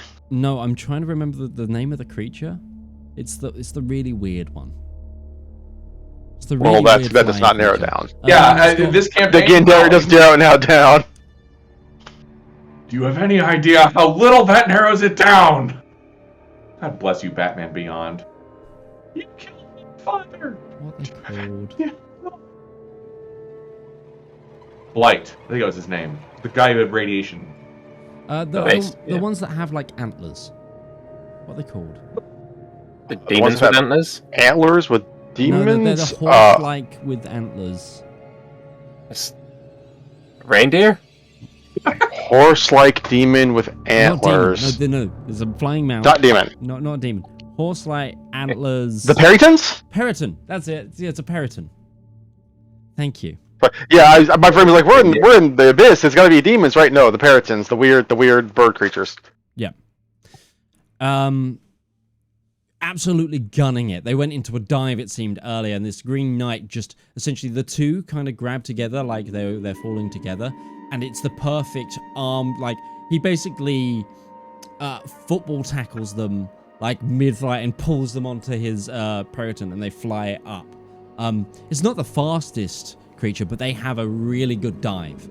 So like, it was ready to grab these, and they intercept and stop them from falling into the lake. And it is like, you've been fighting this probably about 1,000 feet up, maybe more. So and they were like 100 feet from the concrete lake essentially at that point. They were screwed. Concrete lake. Look, it's blood. It's going to be even harder hitting than water. You're right. Hitting liquid, hitting solid. It doesn't matter at that height, but at the same time, like it's okay. It's fine. All right. I mean, if you belly flop it, yes. If you pencil in, you just break your feet. Break your feet and some ribs, man. And legs. Yeah, it's either way. Well, it would be damage rolls either way. But they get picked up. And as the dust settles in the skies, it looks to be a victory for your forces. However, with both sides now sort of the ones that remain, sort of turning tail, returning to base, there is far fewer demons and undead than there are than entered the fray. If any made it back at all. But on returning to base, you see out of the 20 or so flyers, you're down to 17. Yeah, acceptable losses. See, that's the way you look at it with war. That is not a Breton who's not used to war looks at it. I will say, it's only 1 dead. Sorry, 2 dead. 1 is heavily wounded. And we didn't even like that guy. No, so it was the 2 that we saw in that first scene. The one that killed the flying bear demon thing. And the guy he kind of crashed into. It was Tony. Nobody likes Tony. And the one that's wounded? Fuck you, Tony.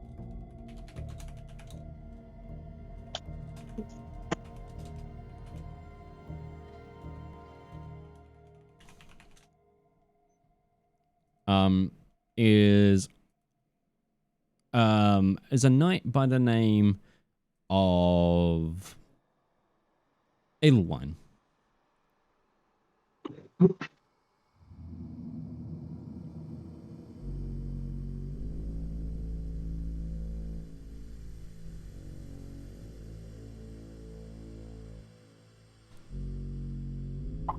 Yeah, you return to camp. And so the first siege tick has happened. Adventurers, I'm going to throw this over to you. What would you like to do now? What sort of time period are we working with? Is this the next? So you're now the next half day. So you're in the next half day period. You have 12 hours. You may use them however you want, whether that's resting, whether that's exploring, whether that's prepping armies, prepping assaults. I know the two things Breton's gonna do. Breton is gonna take a couple of short rests. Okay. To replenish. Actually, he's only gonna need one. He's gonna get back a third level spell slot by harnessing divine power. Yep. And he'll rest to get his channel divinity back. I think Breton is gonna go to Rosalinda, and he's gonna basically just once he's had a second to recover, he's gonna say, "So, how many dead in the initial skirmish do you know already?" As in the aerial skirmish that you've just had. He's asking Rosalinda, like, how many dead so far in the skirmishes that we've had? Just those two, aerially. We have a few wounded on the ground from patrols, but thankfully, it is just those two. Who were they?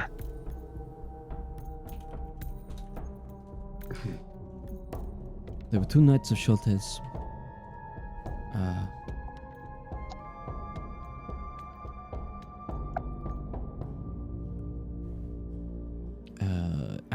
Sir Asher and Sir Nicol.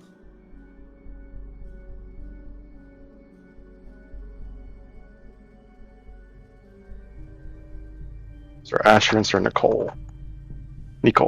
Yeah, spell Asher as you'd think, and then Nicol is Nichol. I had that right. Haha. Yes. When you're performing the ceremony for me, inform me. I want to be there. Of course.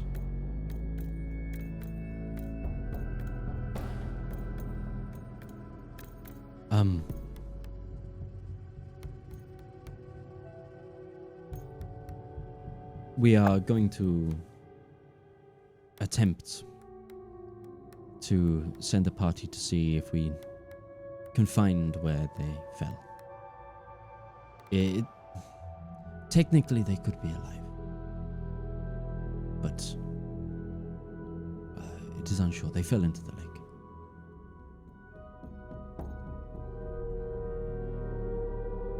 I'll be ready in 10.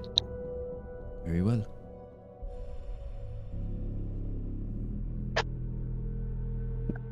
Breton is going to be joining that. He will postpone his rest until that is done. Sure. You could probably short rest before they leave. They're still gathering, and they're still assessing. People being like the Sure. minor wounds from the aerial assault have been seen to. The heavily wounded individual has been taken to what is now the infirmary, which is actually where you found Rosalinda. You've got an infirmary tent that's set up. And you also saw like a number of the people that were injured in the patrols. It seemed to be they seem to have been attacked at the same time, but it was by only a small. There's like two patrols met each other. Mm-hmm. All right. He will take a short rest and then he'll get ready to do search for the bodies. Sure.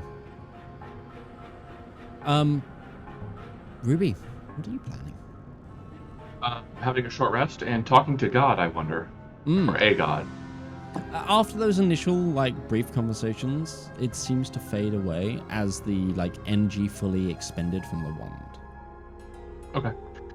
then short resting and recovering. Mm-hmm. Sure. Thanks. Oh right, hit die. We can roll those on a short Oh my rest. god.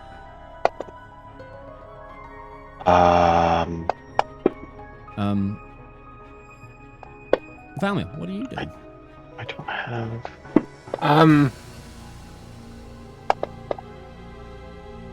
I'm wondering if I shouldn't take the extra 3 hours and just get a meditation in.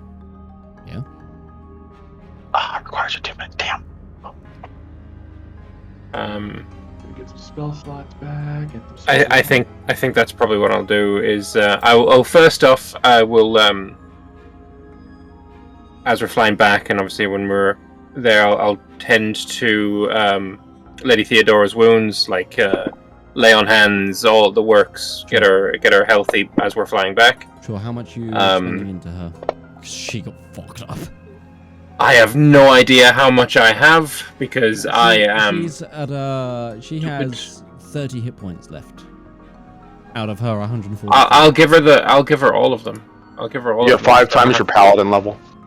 5 times paladin level. Okay, so I give her 55. Nice.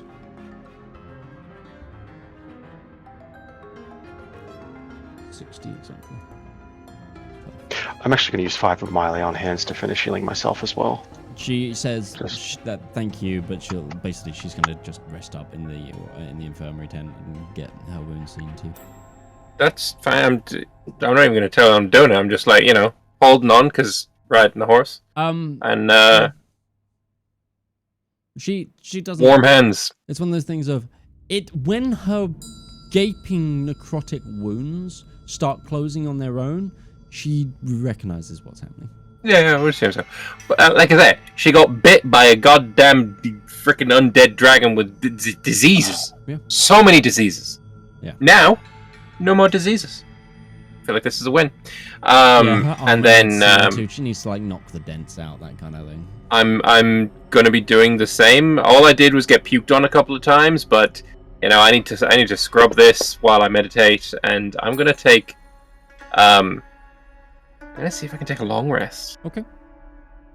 Silveril is going to heal 25. Yep. And I'm actually...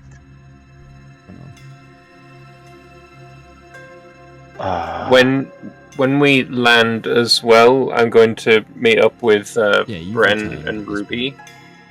I'm also going to pat Silveril and say, I saw you out there, you did a great job, and pat on the neck, and I'm also going to throw in another 13 health to Silveril.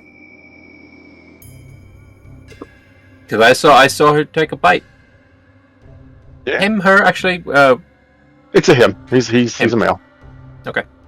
I saw him take a bite, so Yeah. he did good. Yeah. No, wait, what was Silveril's? What was Silveril's voice? I can't remember. Yeah, mine was the Aussie. Minnesota. Oh, you betcha.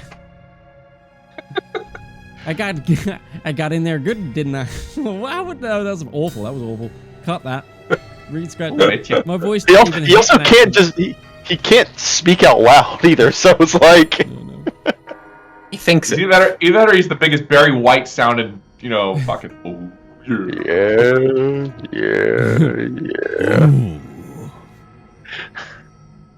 So he's I Duff. know what the ladies like. In my head, that's just Duff. Yeah, no, this guy, Silveril is now Sergeant Avery Johnson for Halo.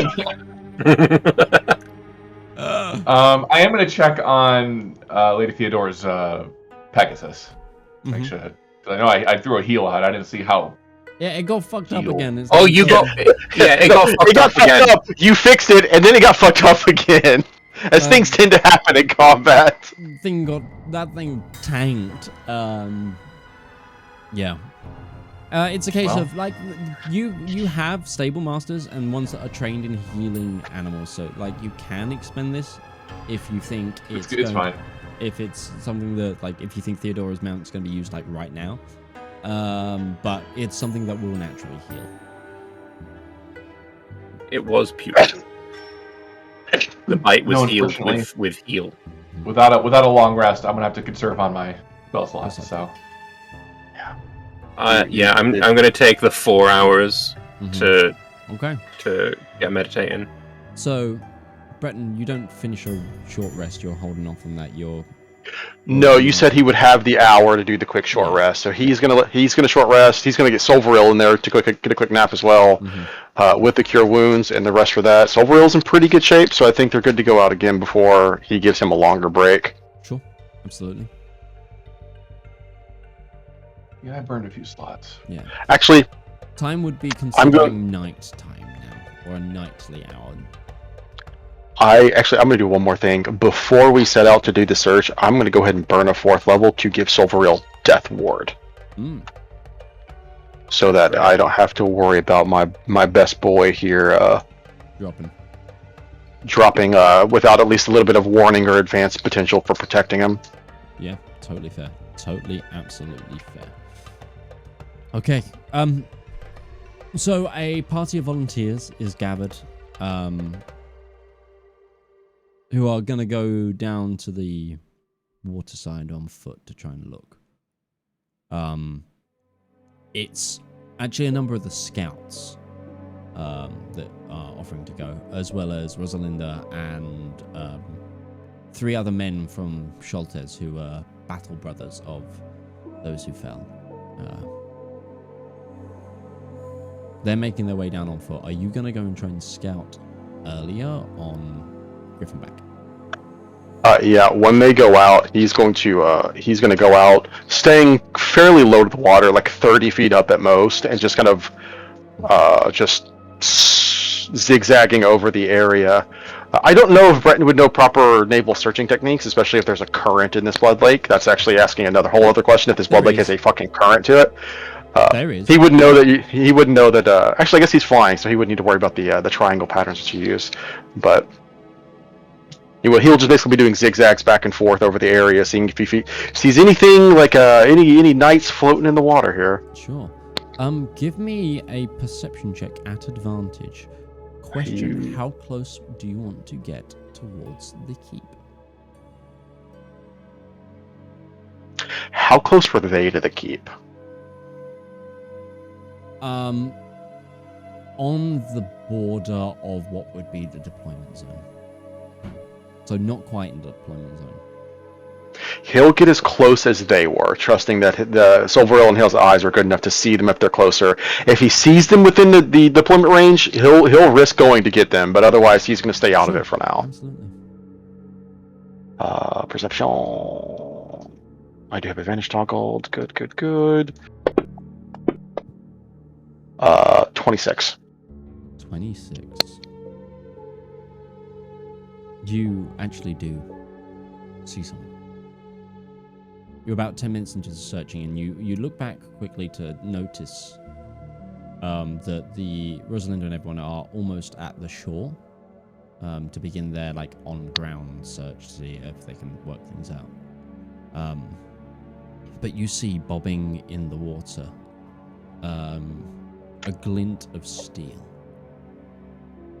and a greenish cape. Swooping that up. Yep. Okay.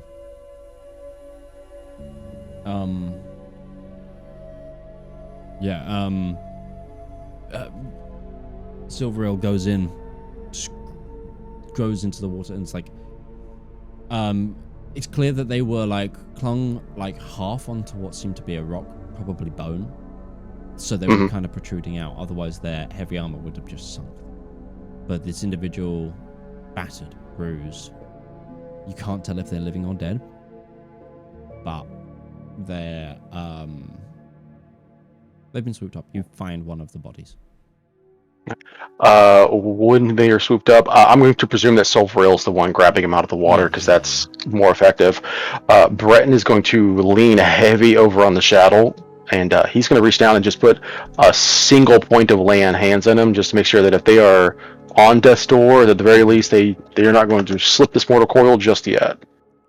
So, you see below you a an older individual.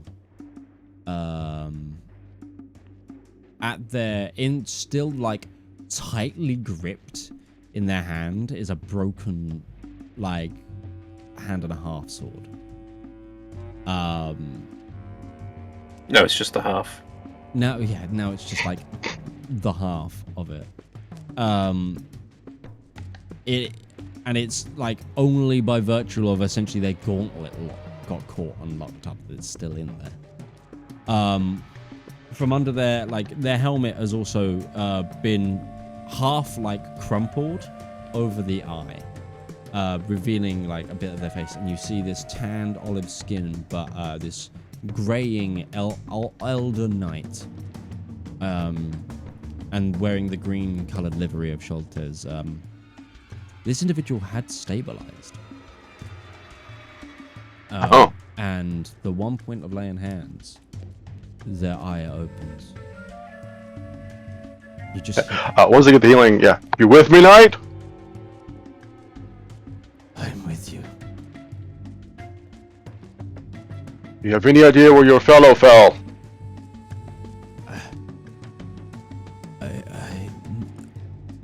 Everything went black when they hit the water.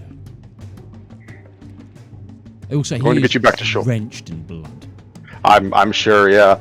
Some of it's his own, the rest of it, very much not. It's hard to almost see the green because it's just been made murky by the blood. Just by the blood.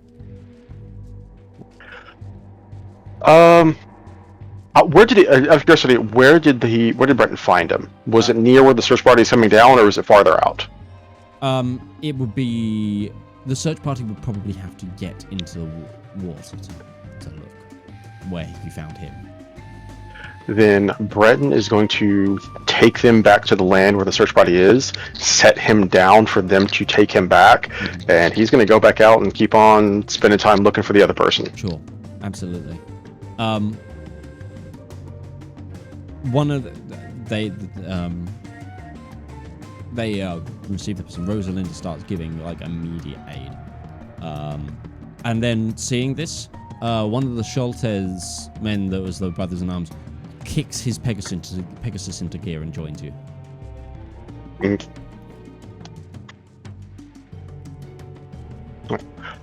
Yeah. Again, just searching as much of that area as possible. Can Breton get a good feel of how the current is moving on the water? Does it seem like they would have drifted very far, or... It seems like the current right now is pushing towards the keep. Yeah, that's... Give me another at advantage perception check, and this other guy's going to make one as well.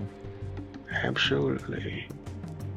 I am ready and willing to throw everything away for this. Okay, I'll just roll another natural 18 for 26. 26.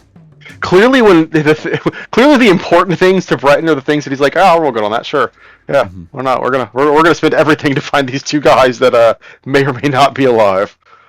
Hey,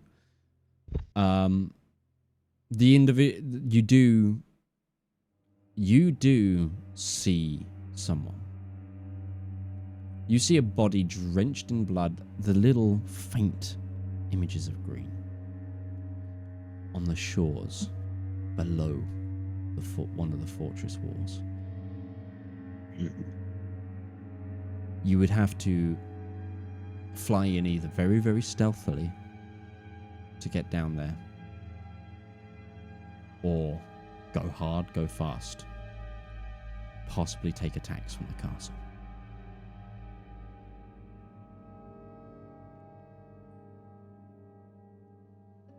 But not to sway you. Who knows what a fortress of the undead and utter necromancy would do to the body of someone of your army.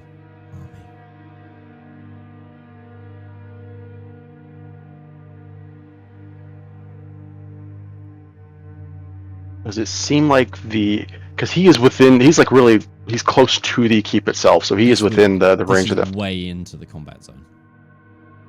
Does it seem like they've noticed that he's there? No. All signs are saying that no one on the keep has seen. He's going to circle in this area, basically just keeping an eye on this individual. He's staying outside of the keep's engagement range, is what they understand of it. He's going to keep there. He's going to basically wave the other Pegasus over and inform them, if you can, grab me Ruby, grab me anyone in the camp who can stealthily approach, anybody who can go in there unseen, so we can get him. You point him out and says, I'm going to keep an eye on him now. absolutely. I will fly at my haste. And he just... It's a Pegasus. They have 90-foot They're flying fast. normally, Yeah, they're so very fast. He's going at 180 feet around. Like, Shows the meaning of speed. he's skipping out. He's just going straight for the keep. Your war camp. But he'll be back there in a couple of minutes. Easy. Danger zone. And Breton's just acting like he's continuing the search, but he's never leaving. He's never going anywhere where he doesn't have direct line of sight on that guy. Sure. Breton, give me another perception check. Alrighty. I'll keep rolling these if you keep asking for them. Yeah.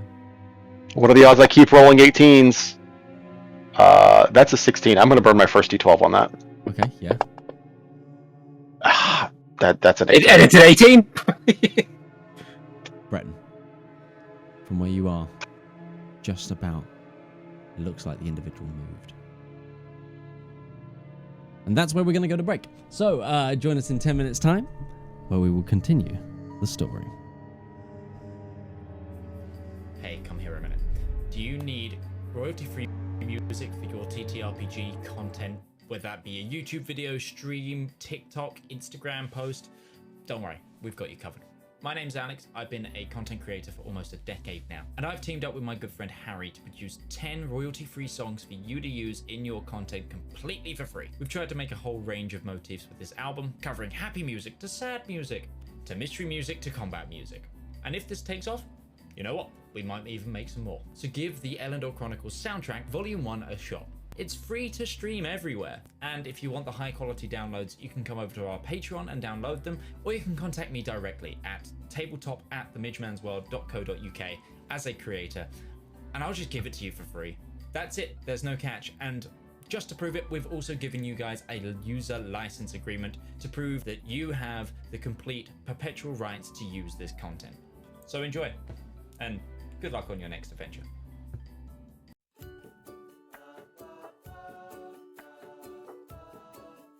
Oh, good day. I'm Martin Sanderson, and I'm the CEO of Avari Military Solutions. We here at Avari know that it doesn't take much to cause problems out on the frontier, whether that be from local pirate raids, neighboring interstellar powers, or even just an unhappy populace with unreasonable demands. Just what is a small to mid-sized regional power to do when faced with these problems? You look to Avari for your solutions. With open-ended contracts, well-trained personnel, state-of-the-art aerospace force, and competitive rates, we stand ready to help find the right solution to your problem. So if you have a problem, why not call Avari for your solution? Our operators are waiting to take your call, and consultations are free of charge. Avari Military Solutions, a solution for your problem. Avari Military Solutions is not licensed to operate within the Kark and Trade Baronies, the Andes Corps, or any Class A combat zones. AMS is a subsidiary of Omni Radiance Holdings, a family company.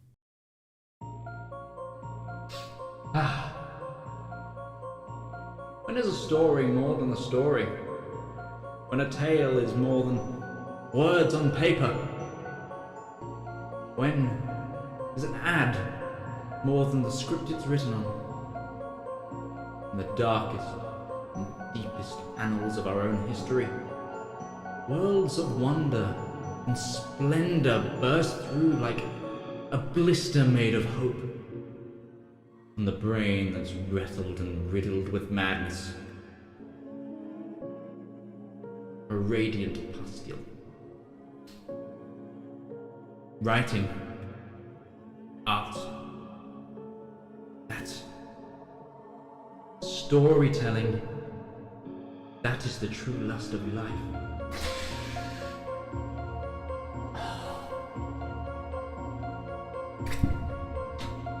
You too can dutifully indulge in art. Like fans of the greats. Shakespeare, King, Tolkien, Seuss, Mercer. You too can indulge through Twitch Prime. Get an extended access to a wealth of knowledge with a simple click, an emotion so small that it could endlessly amount possibilities. Embrace those feelings. Support art. Support the component cast.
I was ready for you that time. I didn't unmute. We return. For the Empire. Before I kick back in, I've got a Lipton kombucha to try. Lipton kombucha. Okay. That was a roller coaster of I have to start. I'm not a fan of matcha. Sure, it's very concentrated green tea. It tastes like dirt or grass. It's just really concentrated green tea. Can't tell if I like that or not. That's a feeling. It has the hallmarks of a good flavor, then a bad flavor, then a good flavor again. It's like that's a rough one. That's a rough one. In my experience, I haven't enjoyed matcha as a drink. I do love matcha as a flavor for like other things, though. Anyways. Anyway. Yes, you're coming to go get Ruby? A rider is coming to camp to inform, like, do we have anybody who has any form of stealth magic? Yeah, basically that's essentially a good. It's probably about 25 minutes after Breton and the party left. A rider returns and he's like,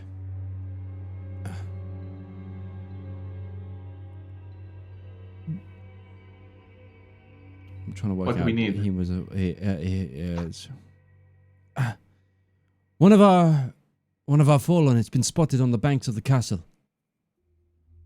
Lord Breton wants to try and retrieve them. I think I can help. Realize I was a lord. I'm sorry, what? Sorry, no, he said Lord Breton. I'm like, I didn't realize Breton was a lord. Well, when did that happen? You're holding a god sword, but at this point it's mostly ceremonial, but we'll take it. I can help. He's basically stealth, shouting us to the camp. So. Yeah, Ruby's gonna start flying in that direction. Mm-hmm. I guess it'll wake me out of my meditation. Can I? I guess I'll turn it into a short rest if that's good. Yep, it's been an hour, so you can. All right. I have no idea how many wounds I had.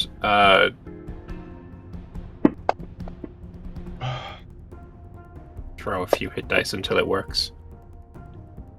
I'm gonna need Silverroll to go really fucking fast. Well, you can hop on this guy's Pegasus quite easily, so you'll be going triple your normal speed to get to this guy. Okay. Is there any other Pegasi that can take me as well? Yeah, I'll say yes. Another rider, like, will mount. When he hears that, he goes, absolutely, call me in! Brother, call me in! Let's go! Yeah, we get to Breton. Mm-hmm. I don't have stealth, but I have speed. You get me close enough, I can get him out of there. I can go invisible, but only I can make 2 people invisible. The idea here is to go in, let me vortex warp him out, and get out before the keep can respond. And I can give haste to make you go hyper fast. Haste? I will make... I mean, I'm just putting it out there. Valymr casts invisibility on you and the Pegasus. You put haste on the Pegasus. Vortex warp out of there. He's just going to appear floating in midair, but hey. Yeah, that works. That'll work. Breton, you feel like you're about to say something? He's called them in, and now they're here, and they're like, yeah, well, I'll do this, and then Breton's just looking at them like, you really think I'm not going to go get him? Well, so cast it on the Griffin. Whatever, just let's go. Alright, well, I can't be the first one to do the casting, because otherwise you can't cast haste on something you can't see. I will cast haste on the Griffin.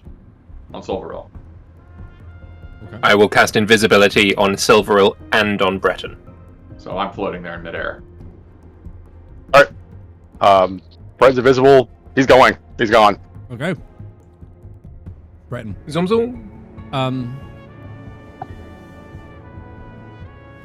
You see this form of a knight And you're gaining on him quick now that Silverill's moving at, double speed. If you're allowing us to dash, then theoretically right now he's moving at 480 feet around.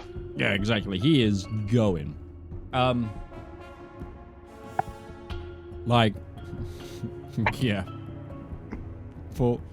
It's 480. Is it 4? Is it really 480? You're moving at 50, you're moving at 55 miles an hour. He has a flying speed of 80, which is doubled naturally for haste, so it's 160. He could take the dash action as an action for 320, and then again as the hasted action for 480. Yeah, that's 54.54 repeating mile per hour. You're cooking. Okay, so The Pegasus would have been faster, but then Breton would be letting somebody else go instead, and he's not. The Griffin is going. He's really Breton needs to talk to you about his fucking self-sacrificing bullshit now. So invisible Breton Griffin going at the speed of a Fiat Panda's top. A flying Fiat Panda.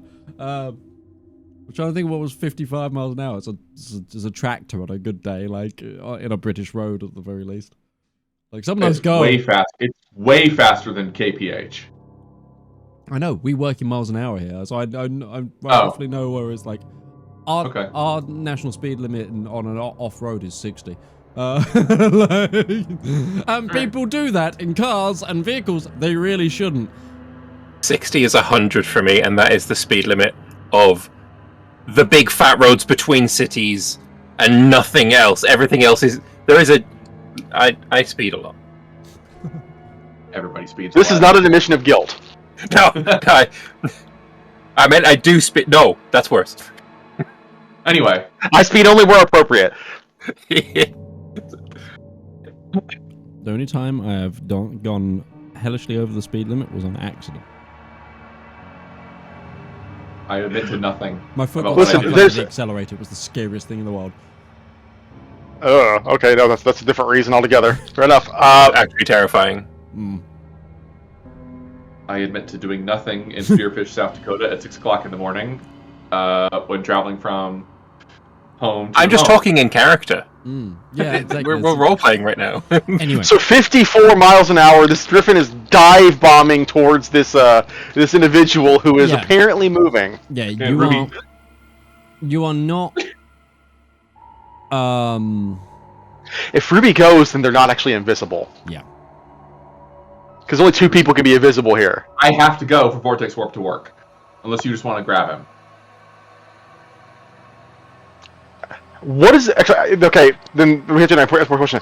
How far into the line is? Because if he's more than 90 feet into the line, Vortex Warp is not a plan. Or I could do 180. I can distant cast. So he's kind of washed up on the banks of the castle shore. The castle wall is probably like 20 feet, 30 feet from him.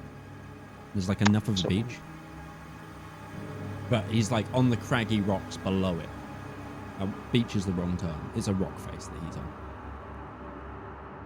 I've also got another idea for this. I think just getting to him as quick as possible without being seen is the best bet. I'll wait then. Okay. Go be a hero, Paladin. Okay. Breton. These are the people that Breton spent his entire last arc of this campaign trying to be an inspirational figure to. If you think he's not going to personally risk it for every one of these motherfuckers... I'm going to ask for an attack roll from the Griffin. Using Swooping Killer as well, so I'm going to say it has advantage on this. It's also invisible. Okay. In this regard, I don't think that's helping. This is to make sure that he can get it, and get out quick. It's not a damaging attack. This is to see Silveril strike true kind of thing. You have a reroll, and you have a plus 12. Yeah, this is an athletic check, basically, to grab him. Yeah. But I want to give the advantage for Swooping Killer. That's why I said attack. But Right. yeah. I'm having to grab a stat block because I don't have access to it on here. So this is effectively a +4. If you want an attack roll, then it's +6.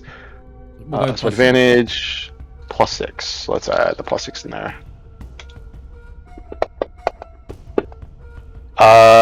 That's a 21.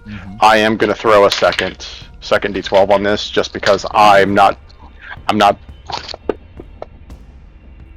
That's a 32, Okay.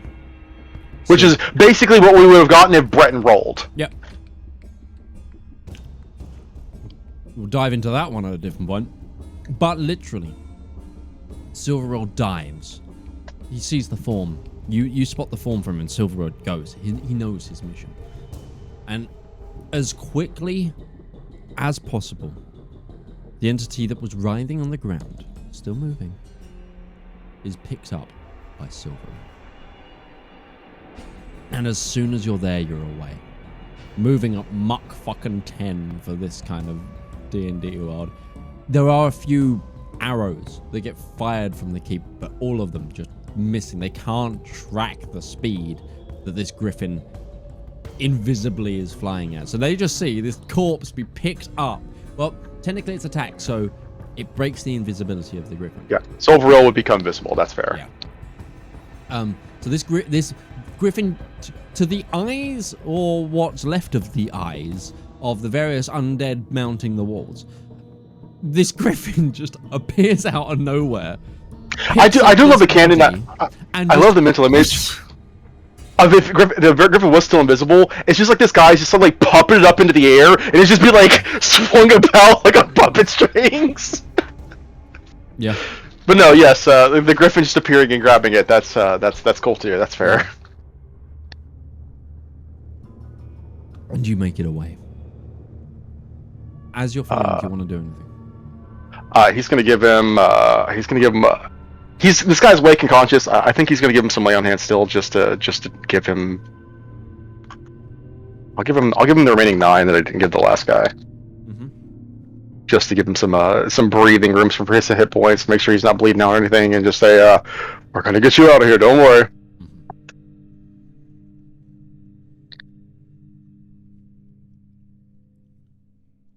He looks up to you and he just... Is this the great beyond? I don't think this is where you're going. He looks around. But I fell. You survived. And then he, goes unconscious. Probably from just overexertion. Yeah. But you regroup with Valymr, Ruby at top-notch pace. Thank you. Thank you for letting me be the one to do that. The right choice. The Pegasus is faster, sure, but I don't see any claws on the bottom of that Pegasus. You know? Made sense. He was the right choice. You slowly make it back to the group that was at the shoreline, beginning the search party, who then turned to making sure that the first one pulled from the water could be safely stabilized and moved to camp. And when you return with the second, there's a cheer that goes out. They thought these people were lost. They thought you were on a body retrieval mission, but you pulled out. You pulled 2 people, essentially, from the abyss. Quite literally. And you all return to camp. Now, these 2 individuals are fucked up. Monstrously fucked up. No, they've earned the rest of their reprieves. Even healing magic won't fully heal these people. They've taken physical wounds. Healing magic and armor and everything and HP in D&D is very, very different to actual mortal wounding, especially when you take players versus NPCs. These guys are wounded, very, very wounded. They're going to take some time to recover. But yeah, you save them. And Rosalinda actually, once you return to camp, Rosalinda pats you on the back. Red says, "That is 2 names I get to cross out of my book. Thank you."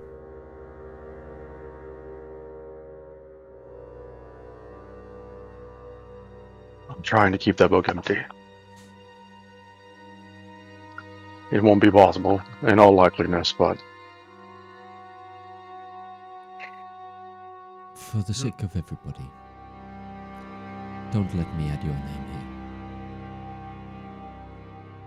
And she walks away.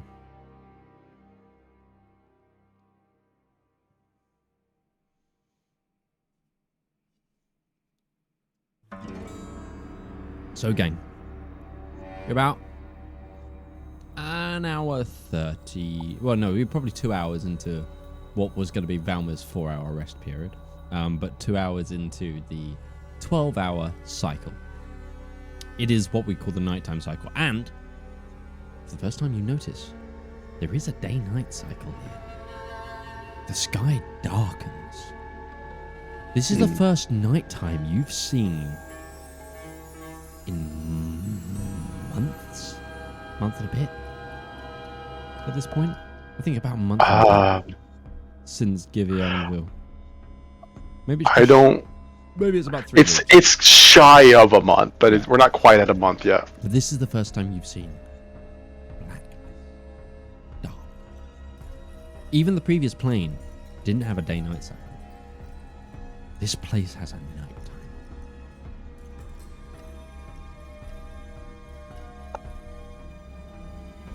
Good. I like a bit more dark in my life. This is too bright shit. Get out of it. That's blindness on Valymr. I can see through magical darkness. Oh, blindness is different. No, you've got blind sight, you dummy. Oh yeah! Yeah, he can see that he's blind. I see the bullshit you put on my eyes, but I can see through it. Okay, I've decided this is actually quite nice. Now I've got an What is it? You can't be hiding energy drinks from me. It's not an I'm the energy drink connoisseur. It's not an energy Oh, drink. I don't care anymore. It's a Lipton raspberry flavored, lightly sparkling kombucha. Well, the most to impressive the thing about this is it's by Lipton. I'm drinking. Innocent Smoothie. Yeah. One of the founding members went to my school. Oh, hope it doesn't mind that I filled half of it with energy drink. Not the intention of Innocent movies, I have to say.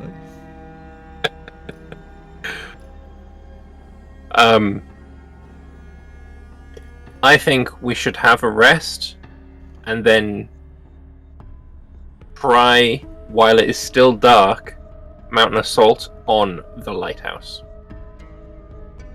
Which you can see is beaming a large red light. So we just need to stay out of the beams. Be easier to sneak up on it in the nighttime, even with its large, big red beams, than in the daytime. In the daytime, they'll see us from miles away. I guess the debate is... These are not just demons that are manning this place. They're all humans, so they can't see in the dark any better than... Well, I can. So attacking it at night is probably not a bad idea. Are you and Ruby geared and ready to go into another fight today? I could. Mechanics-wise, I've got... I've used 2/3, 2/1, and all of my luck. So if we could do... I mean, it depends on how... If Ruby is very out of it, then we could do 8. You good? If we can wait 4, it's still dark, and I get luck back, which kind of my thing You also don't know needed. how long the day-night cycle is here. That's true. I won't say no to resting, but on the other hand, I'm still cooking with gas. I'm fine. I don't know how easily you're gonna rest, because this is less than like 12 hours since you just woke up. I think Ruby is at a bit of a longer window where she can't long rest, because we push through and you finish. Yeah. So no, the fact that you're there good is like, okay. I'm down. I have a little bit of gas to go. but I mean, I think I'm still okay. I'm good. I think if we want to, like, we've taken 2 of the 6 hours. I think if you wanted to take another short rest, actually, is a short rest getting you anything back, or is that your paladin spell slots? Okay, so short rest doesn't do anything. Well, let me see. I cast my 3rd level was actually my 3rd level was invisibility, which is warlock, and I had blinding smite, which I don't know which one gave me blinding smite. Oh, it's paladin. It's absolutely paladin. Okay, so I can get 1 3rd level back. So I could probably do it. The luck is the bit that is stinging, but I can do without it, I guess. I've still got the D12s, and we've got 2 DM inspirations. If we we have both of them still, or 1 DM inspiration. We've each still got the crystal reroll because we haven't used that yet. I have 1 D12 left. You've used the crystal reroll. Okay, so we have 2 of us have the crystal reroll. I have all but 1 first, all my 2nd, all my 3rd, and 1 4th. So I'm primed and pretty good to go, and I'm full up. Solvaril is basically full up. Obviously, Ruby, you said like you're down to 6th and the 7th, but you've got 8th and a lot of lower levels. Yeah, I burned a 6th and 7th. I've got all my 1st, all my 2nds, 2/3, all 4ths, all 5s, and an 8. Yeah, so you're primed, and we can do that. The only other consideration is, do we want this to be a stealth force, the 3 of us going in here and doing this, or do we want to bring backup? Because a lot of the aerial forces are currently wounded. I think we can handle it if we play quiet. I think if we get them to the light coming from the lighthouse is red. Do we have any way to change its color? Like, we can signal with a color change on the lighthouse, say, by the way, it's safe, come and reinforce, we'll take this now as a strong point. Prestidigitation, theoretically? Or minor illusion, you put like, your minor illusion, you just put a green lens over it, and that'll change the color, the light projects through it. Guess we just have to see what's actually causing the light. Yeah. The lens would be white light changing into that, but if it's already red light. I mean, we're level 17 character at this point. Our cantrips are hitting the max level. I'd let Prestidigitation do that just as a personal DM. That's a Mitch thing. Change the color of something. Change the color of a light source like that. That's something I'd like. It's a huge bonfire. I can do it. I can do it. Thaumaturgy. Thaumaturgy. You can cause flames to flicker, light, brighten, dim, or change color for a minute. I just change the color of the flames if it's a flamey flame. If it's a flame. If it's flame, we'll see. We can play the bait here. You guys have got that. We're good. I think that's a good idea. At the very worst, if we can't take it ourselves, we raid it, we weaken the defenses, we get the fuck out of there intact, and we come back with information for the second hit. Yeah. I can get us there in a teleport. I have the staff.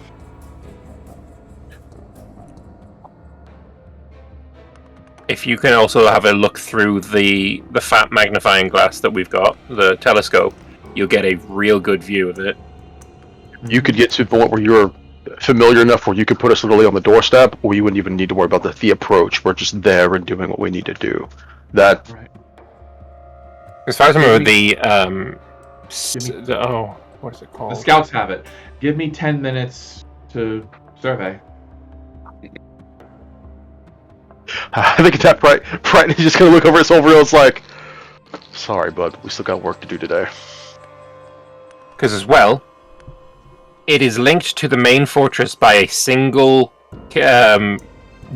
selection of bridges, drawbridges and such. Yeah, drawbridges with miniature towers and fortifications. This isn't just a lighthouse, I will remind you. Oh, yeah. Fortified tower. But if we can take out drawbridge, then that buys us a lot of time to deal with whatever's in the lighthouse. And then that can be a staging point where we can, And remember, the drawbridges are on the castle side. Castle side, okay. I can. But if they destroy the drawbridge, then the drawbridge is destroyed. Drawbridges react off of a chain or a rope yoke. I can destroy those pretty quickly. You get the impression quick. that's meant to... Like, when I described the fences, those drawbridges are to be pulled anyway, and this lighthouse is meant to be able to withstand being cut off. In fact, that might be the main idea. That even works better for us then. Because you also know that there's docking at this lighthouse. Buys us time regardless. Yeah. Yeah, I can destroy the drawbridge clamps, the yokes, and that'll prevent a transfer. I can get us over It just there. prevents whatever's in the lighthouse getting reinforcements. Yep. Well, Anyway, really, I'm gonna go. on the land, sorry. If they have boats, then we'll have to pay attention to that. But if they have boats, that's an entirely different thing. You all can just start wrecking face on. Anyway, I'm gonna pull a George McFly and start looking through a telescope. Sure. Do you have dark vision? Yes. I actually have true sight. Kidding. How does true sight work through telescopes? I'm 120 feet of true sight, I should say. Give me a moment. What are you trying to look at? The lighthouse. Surveying establishments, battle fortifications, enemy numbers, drawbridge locations, anything just to get just so I'm recognizant of the area, so when I teleport in, I know where I'm going. Sure. So the lighthouse is tiered, and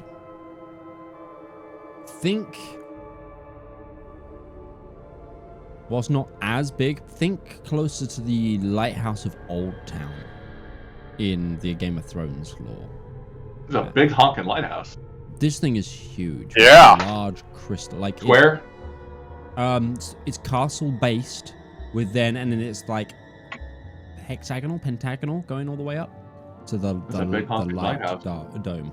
There's like then a ring of castle fortifications around the back with that drawbridge, which then has interceding towers and like choke points, where it's like essentially that bridge isn't a straight line. It's actually like chicaned, so that people would have to expose themselves to the next tower in order to go towards it, sort of thing.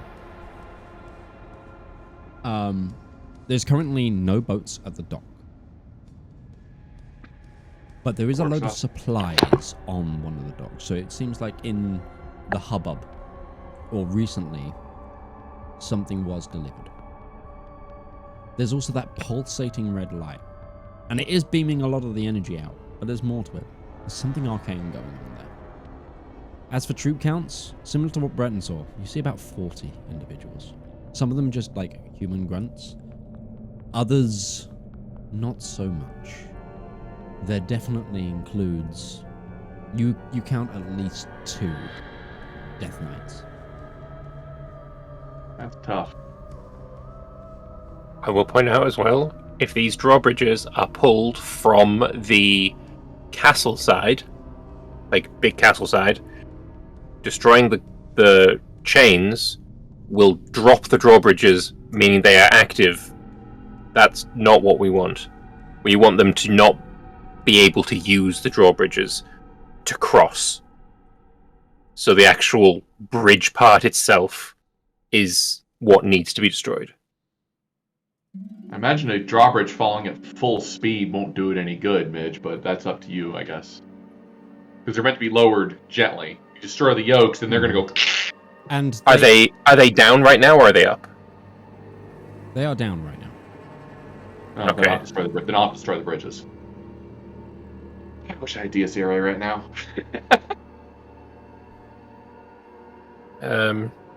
I can throw several turns worth of Eldritch Blast into it. I've got ways. I've got a couple of wands that I could dedicate to the destruction of artillery, but oh baby, just call me a howitzer. Do you want to take back this Eldritch Gauntlet? Would that help you? Beam spells only for the gauntlet. Oh, okay. It does nothing for me except for Sunbeam. Technically DSRA too, I guess, but Yo, do you want 10th level spell, 10th level DSRA? Well, when I get to the 9th first, we'll talk. And I have ways to empower DSERA too, so I'm really excited to put up to 11th level. Yeah, it's going to be fucking wild. Trust me. Mitch doesn't know what he's done. Oh, because at the moment I'm not attuned to it. I've got animated shield, blindfold, and the amulet of ultimate goodness. No, I'm with the wand, the staff, and Godmother's gift, just in case any of us take some serious damage. But I can get us to there, and I've got wand of fireballs that I can use to blow up a bridge pretty darn good. You feel like you could get to the... So, to go back to describing the actual lighthouse itself, it's like a lower mantle castle, and then there's a rock which the lighthouse is built on. There's the rock, there's multiple entrances into the lighthouse from that all seem to be like staircases, and then there's another layer of the lighthouse, and then there's a tower, and then there's a ring where the light is and the gem. Midge, how wide would you say the tower is at its base? Out of mild curiosity. At the very back, as in like the castle? Yeah, at the very base of the top of the lighthouse tower. Total circumference. So, yeah, are you going for like when it's like a fortification or just the tower bit? Just the tower. Let me count this battle map.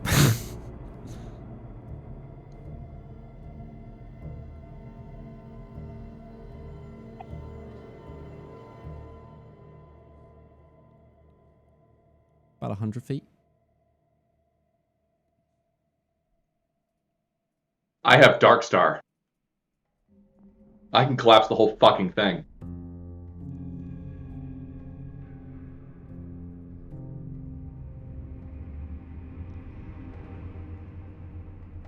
I don't know what that does or is, but okay. That's the big black hole that I create. Memory-wise, Midge, how did the big black hole impact the ground? Crater. Big old crater just like makes it disappear? Cool. Okay, I'm vibing with that then. If we're going for annihilation, I can do that. But if we want to capture, it's a different story. Well, you can use Darkstar on one of the towers leading towards the... Or the bridge. Yeah, bridge and a bit of tower. Why not? Oh, that burns my 8th.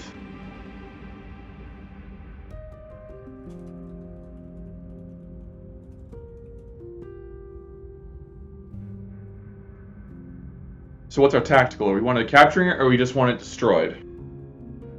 I would like to say capture Lighthouse and destroy the means. It would make a really good staging ground for our troops if we could attack from the lighthouse rather than the hill face. It would give you a direct fortification aimed at the castle as well. Like, which is why I'm saying range. I can destroy the bridge then. And right now, whilst your flyers are wounded, as far as you can recollect, and the damage was done worse to theirs. Then we get bridge fights in Foxhole, and nobody likes those. I played Foxhole for about an hour. The only hour I played, we had a fight on a bridge. I didn't play much more Foxhole. Yeah, nobody likes Foxhole bridge fight. They suck. Alright, so I teleport us in. You guys can cover me. I'll blow up the bridge, and then we'll deal with the 40 people on the... Brett, I don't know if you heard. There are 2 Death Knights in there, at least. Plus, 38 miscellaneous folk. Death Knights are scary. Death Knights are scary. I think we can take them, but that's going to cost us. I will probably need a long rest after that. In fact, I imagine after this fight, I will have to long rest no matter what. Yeah. Because I can't hold back on Death Knights. But you're the tactical lead here, I'm just artillery. I don't know I'm the tactical lead so much as I'm just the guy that's got the smile. Got the guy with the sword.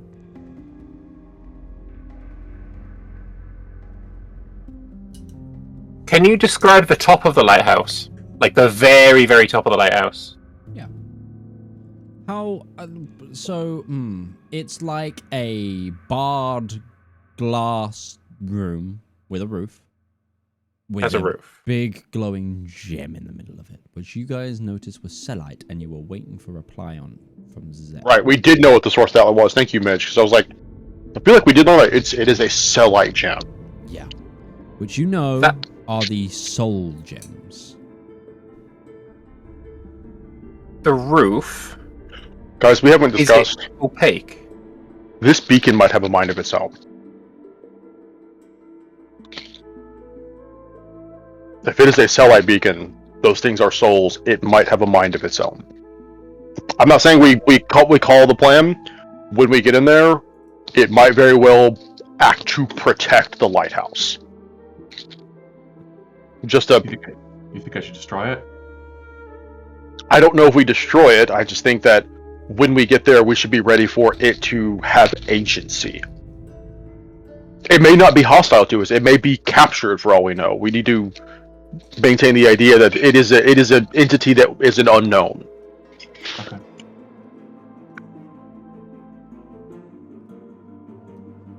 I'm ready when you are. We should also consider what is our exit strategy. If we do capture it, is the idea that we just hold it until reinforcements show up to hold it with us? Yeah. I think so. If we destroy the bridge, then how are the reinforcements going to get to us? The bridge goes to the castle. The reinforcements I'm trying to stop are their reinforcements reinforcing their troops at the lighthouse. So, as Midge has pointed out, the only place this lighthouse connects is to the keep. The bridge is how we would get to it. Right. But we also want to be able to stop them from, like, overrunning us. I'm assuming there's a lot more people there, and bridges can be repaired. Yes. Your other options is by water or by air. That would be how you Yeah, like, the air units could help reinforce, but my point being is, if we're going to take it and we do manage to secure it, if we destroy the bridge, they're just going to be sitting on the bridge trying to repair it with the keep to their back. Yeah, it would be tower, keep, bridge. So, like, all the time they're trying to repair it, they'll be being harried by the castle. Yeah. And it's one of those things of, if you want the people on that tower to be more than just artillery when it comes to the actual force attack, without a bridge, they're not going to be able to join the citadel attack.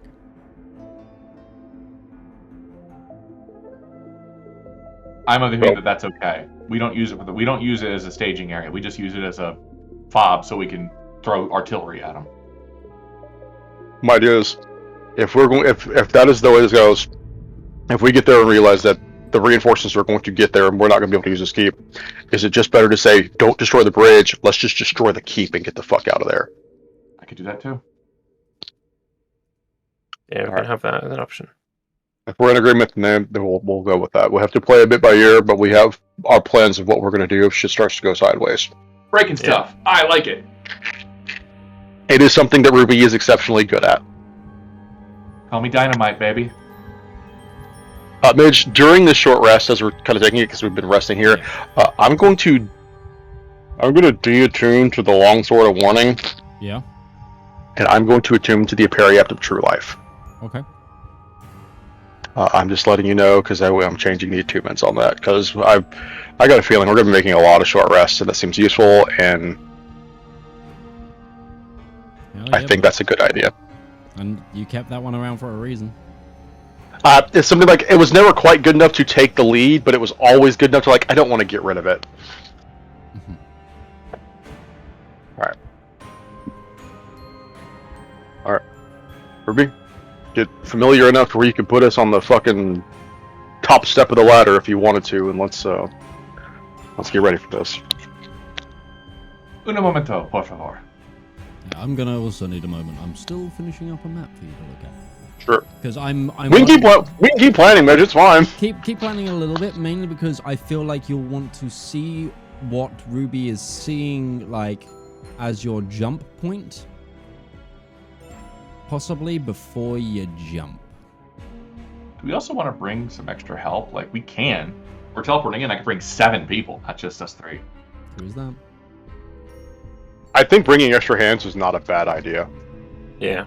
Like, if we're teleporting in, rather than teleporting in with Solvaril, who's going to take up a slot and is just there to potentially carry us the fuck out if we need to, we could teleport in with some of the better, like, not necessarily the air cavalry, just like the elite fucking knights we have in this damn army. Yeah, The people who were sat on the cliff watching the fight going, Wish my javelin had a better reach. why can't you fly, you fucking horse?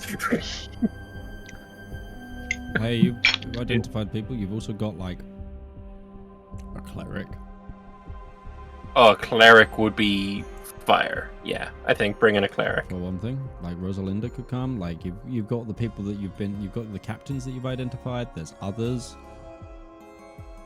Rosalinda, I'm a little hesitant on because she's the one doing the whole wounded camp, and we have wounded people. She's the right bearer of the dead. I don't think we include her in the special ops missions.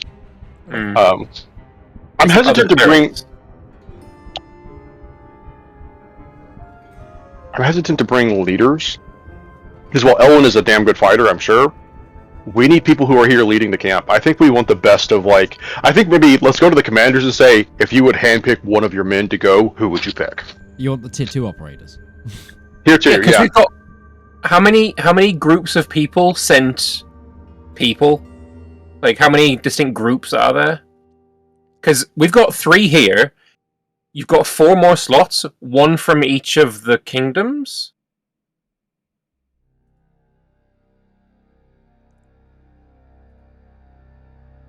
And that also means that we can all, like, each take a person, and then someone takes 2. I'm gonna, with your observations, I'm gonna show you in handouts. This is a bit of an odd viewpoint of the map, because this is actually battle map layout. What you're seeing at the bottom of the screen would be the gatehouse towards the bridges. Where are we seeing this? It's in handouts. Ah, thank you. And below this is like of the upper level. Below that, there is more fortifications, like below that brick at the bottom.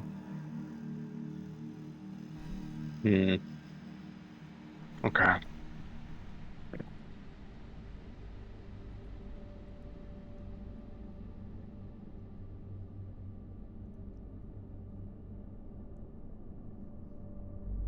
It's a little bit skeweth, but I struggle with maps. And it's going to be awkward because I think our initial plan is going to be probably land on that second tier under the light and then immediately get inside. So if there's any ranged combatants on these other towers, they can't just take shots at us. Mm-hmm. We can clear out the center tower and start getting control over that, then that's a really good foothold for us to start fucking with everything else and seeing what plan we need to enact is.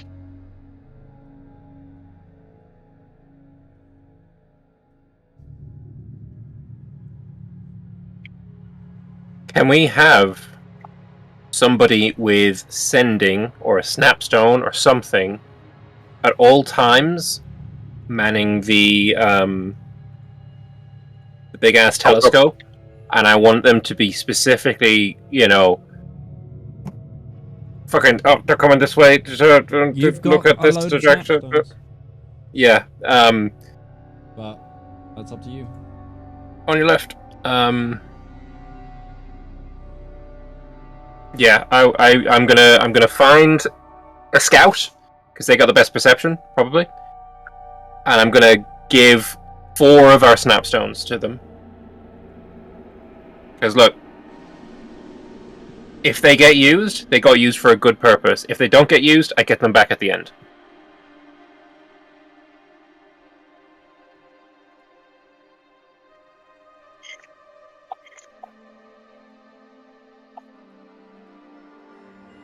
Alright. I want my fucking UAV. Well, you gotta get 3 kills first. Or I could just give you I clairvoyance. killed 2 of the dragons. But they count as 2 each, right? I've got clairvoyance to scroll. I've got UAVs in stack. Yeah, but you can't use that while we're fighting. That's true. Well, as you know, that's not true. I can, there's just no point in it. The issue is if we give it to one of the people here, they're not going to be able to communicate that with us while we're fighting. But if we did have the means to give one of the... I'm reminded yet again that Rary's Telepathic Bond is probably one of, if not the most useful utility spells in all of D&D 5e. But we don't have anybody with access to that, so we're just going to deal. Yes, madam. Please come in. Just have a floating sensor eye circling the keep, constantly letting us like, they're here, they're there, they're moving here, they're going up the staircase. But they need to have the voice from the Tiberian series. You know, welcome back, Commander. GDI forces under attack.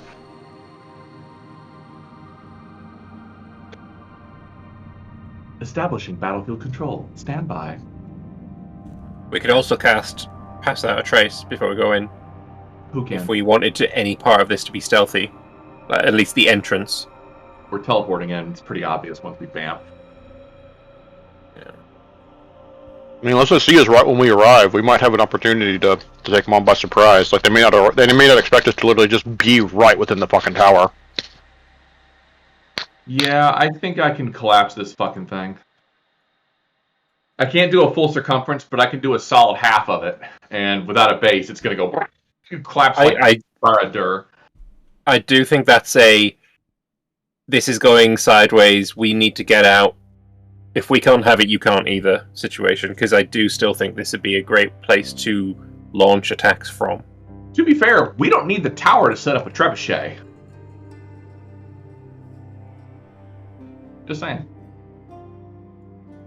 If we take down the tower with Darkstar, how do we get out? There's an outstanding question. Because I have to use my staff to teleport in, and the traveling staff only's got one teleport. And I'm out of 6 and 7s. So, the answer is Silveril, or Aircav. I don't think Silveril's coming with us. Silveril can fly, though. I mean... I think... in this initial attack... I got a skull teleport still. I got one left.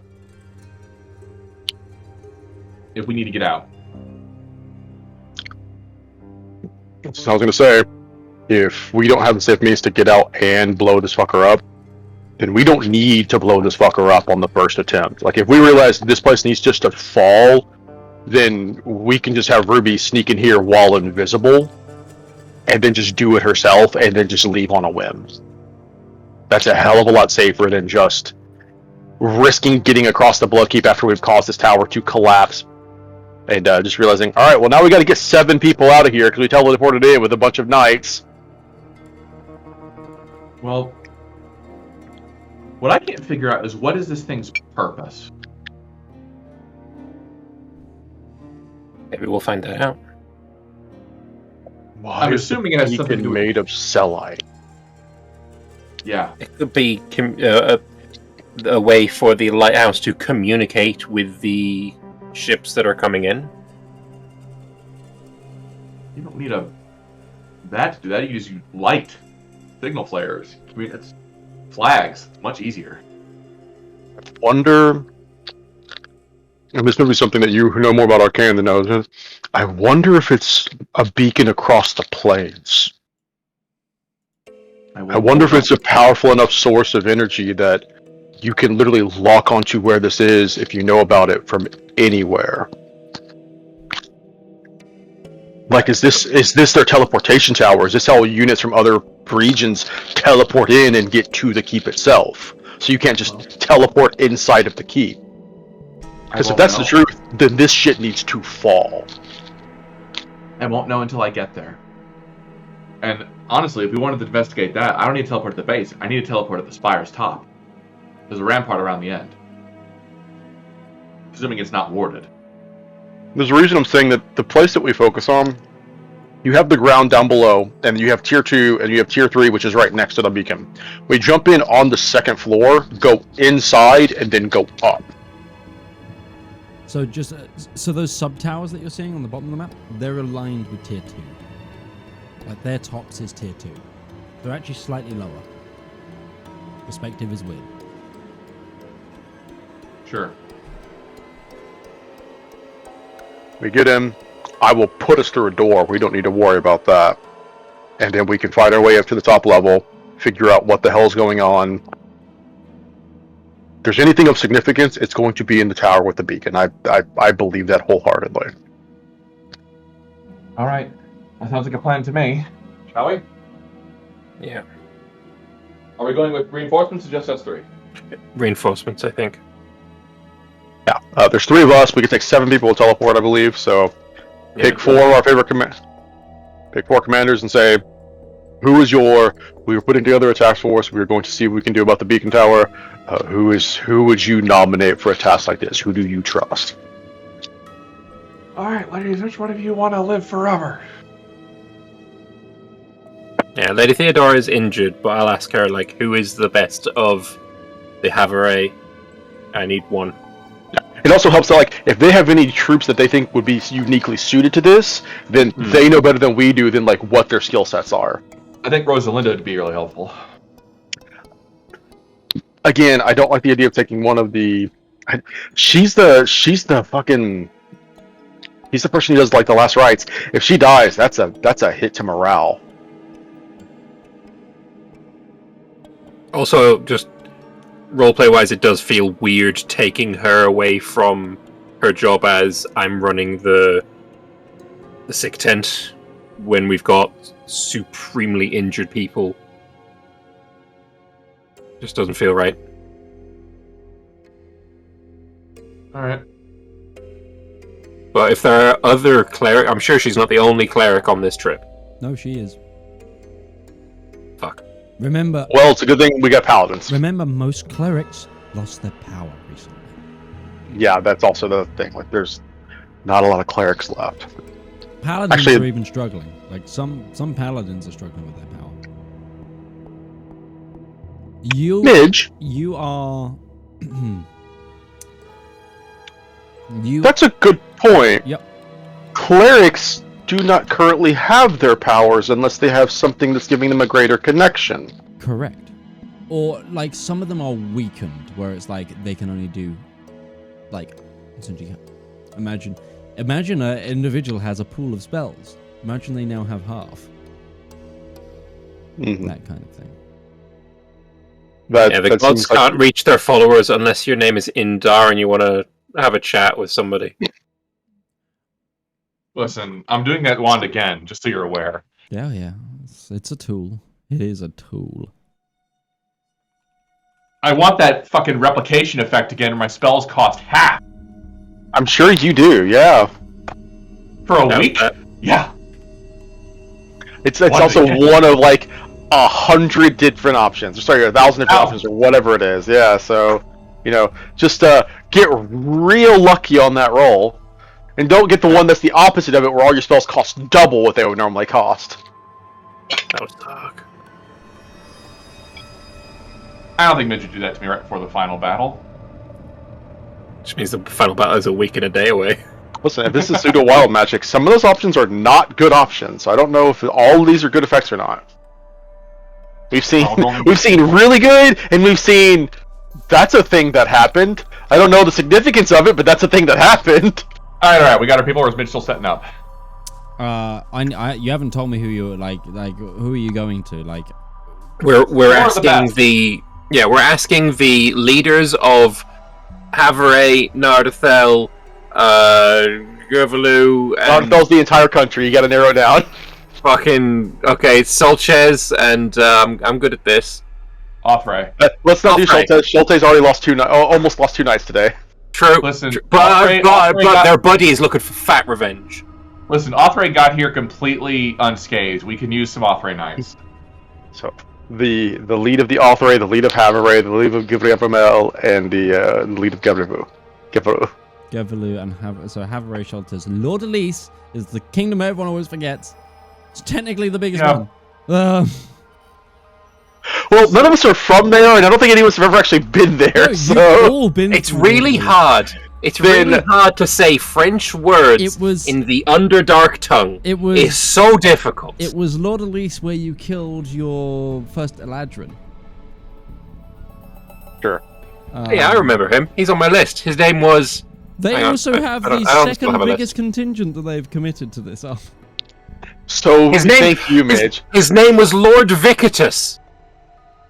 Lord Elise, Havare.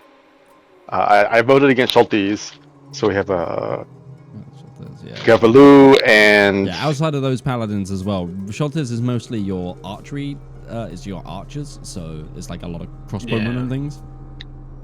And Rangers shit Since their indeed. footnote. Lord Leeds has actually committed a group of greatsworders as well, so they've got some things to play with.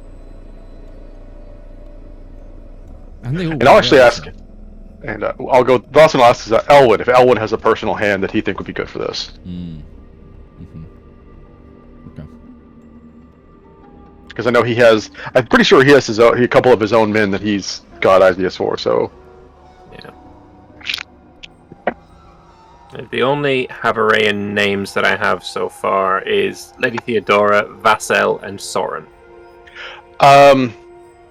I think I've actually met the second in command for Havare, because when we were fighting in the keep, once the attack actually started, it was one of those soldiers that went with Breton when he went to check on the after. Did they come with us? Isgoz? He was on the door. Isgoz was on the door. Yeah, Isgoz isn't. No, Isgoz is the Isgoz guard is from my one of mother's your- tent. Yeah. Yeah. Hang on. Can't remember what his name was, but there was a knight from Havare, because when Breton was like, "I'm gonna go check out and see what's still going on in the royal apartments," that was one of the guys who went with him. After he met up with met up with the knight that was surviving in the kitchen after everybody started turning on him. Awesome. Yeah. I don't think I've got that on my notes. It was during the attack on the palace. Yeah. I don't know if we ever actually learned specifically that virus or curse or whatever the hell it was, but it was basically the zombie virus. We got stuck in an episode of Resident Evil. Grigore Stefanescu? Might have been him. So. Might have been him. Yeah. For this mission, I can get. What kind of are you looking for? Plate armored mother truckers that are going to smash face? Are you looking for Big stealthy tanky people? bastards. Like Big. Yeah. Okay. Big tanky bastards who almost certainly have a divine smite Or some available to them. guns. Okay. You say that. Do we have any one individual who is capable of being? Are there any ranger divisions within this army? Yeah. Anybody who might make crossbowmen and stuff like the Schultes so is Schultes deployed a load of crossbows. Like that's their main. So Schultes went, okay, here's some questing knights, and then loads of sergeant at arms that are good with a crossbow. They essentially went for your ranger battalions because they've got there's like a lot of forest there. It's like Schultes produces excellent horsemen and bows. basically we're looking for just one person who can basically be like, all right, we're gonna cloak everybody in shadows so our arrival is basically unknown, so that when we start doing what we're doing, they're hopefully caught off guard and we have the upper hand of, dropping them before they get a chance to really retaliate against us. One compliment might not be a bad idea either, because there may be some characters, but I also know we have Valymr and Ruby, so we got ranged pretty well also handled.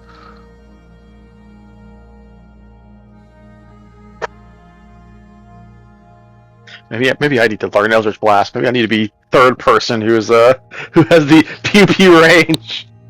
Listen, I don't have Eldritch Blast, and I do just fine. Yeah, well, I don't have a single cantrip, so I'm going to do the best I can. Okay, so I've found a Havarian Foot Knight. Let's roll through my Havare guys. Let's see who's joined you. If I remember, these are the individuals that when we went to their leaders, they said, this is the man for the job. So there should be more or less implicit trust that these people know what they're doing. This is Dragos. I'm making this as a list too. This is also going. I'm already writing it down in handouts. Dragos Pianaru. Oh, fuck me. Dragos Pianaru. Pianru. That is like a character I've played before. Love the name Dragos. It's a good name. Damn it, we need Zedaar. Yeah, well, we'd have a fucking cleric. Sort of. Half a cleric. Just because he didn't level up with us. Well, he's also halved, because, God Divine Connection problems. We could get him a thing. You literally have the silver chalice of Bahamut. Just fucking hand it over to him. Joining you as well is Lord Guardsman Sir Staffon. Sir Staffon, Lord Guardsman. He used to be head of Gervalu's City Watch, as in he is one of your flyers. He's one of the ones that he's essentially what would be classed as head of your flyers on a normal day. But you've also got so many of your standout characters in there. Mm-hmm. If he's fresh, he's good to come. Oh, he absolutely is.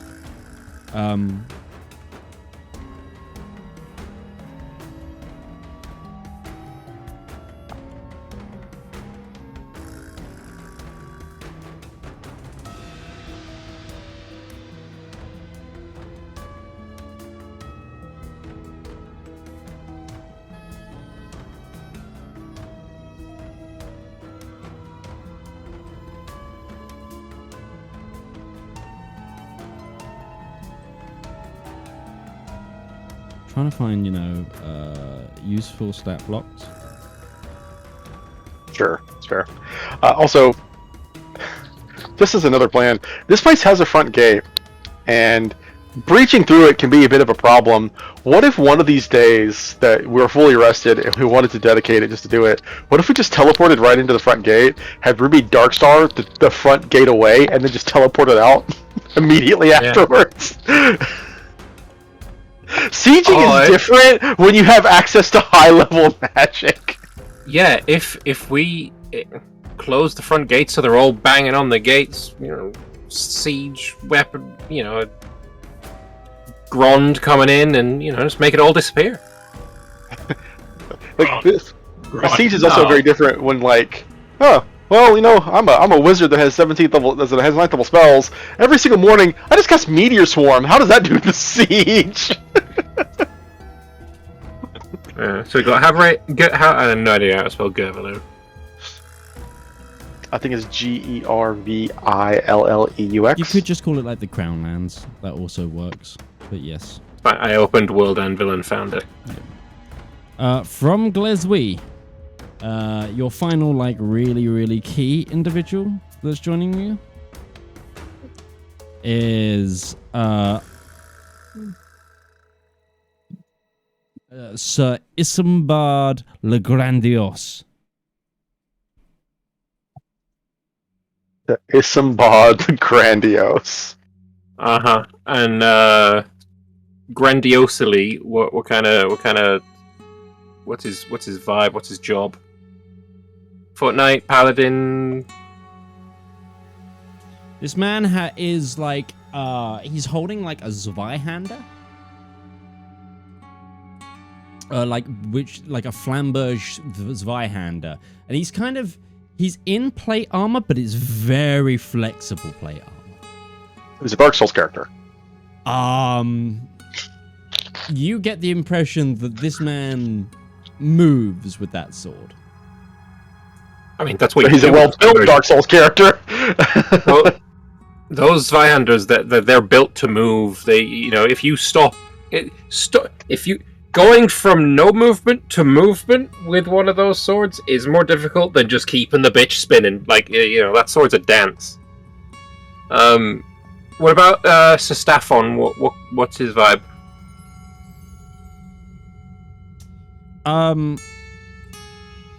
He's a commander sort of fighter. You get it. There's a lot of fighter kind of based builds here. We knew we were signing up. Listen, our army's not that varied. We knew we were going to get here. Yeah, we need one more. I guess crossbowman from Schultes.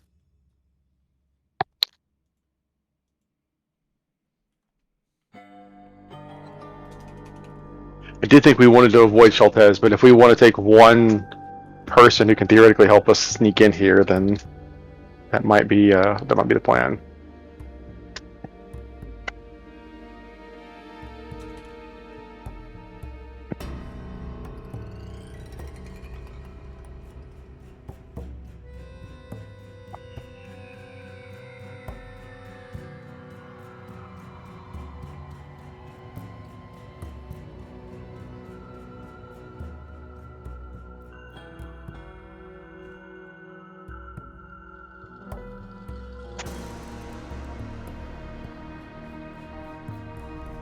And one might be a stat block I need to build because it doesn't. But I did have a brief position. We might actually be in session a little bit early this week, just because we may have blitzed through this a little more and gotten to this a little earlier than Mitch may have intended. Because we are one siege tick in, and we're already like, cool. We've won the initial battle. We've saved it, so we have 0 casualties, and we're thinking of sieging the lighthouse. And it's just like, you guys can take more than a minute to do all this, you know? It doesn't have to all happen in the first day. Yeah, I was running off the thing where you're waiting for Zep to try and work out what the Cellite is from afar, that kind of thing. But that was the other thing, yeah. With it. It's just one of those things of, give me a moment. No. We handily won the initial battle, like, and we are pretty much fresh. It makes sense to capitalize on this in a little bit as well. So we have done the Sing. The best time to attack is right after your enemy has failed an attack. And the few times that I have played Stellaris, that is in fact the truth. The second they attack you and they lose their fleet is the best time to be like, cool, I'm going to march through your territory. Instead of from Schultes, you actually get one of the like elite scout group that would be directly under would be the regiment essentially that Elwyn came from. Sure, that would have been a great suggestion, and Elwyn was one of the people we specifically asked. Exactly, yeah. And it's a lady by the name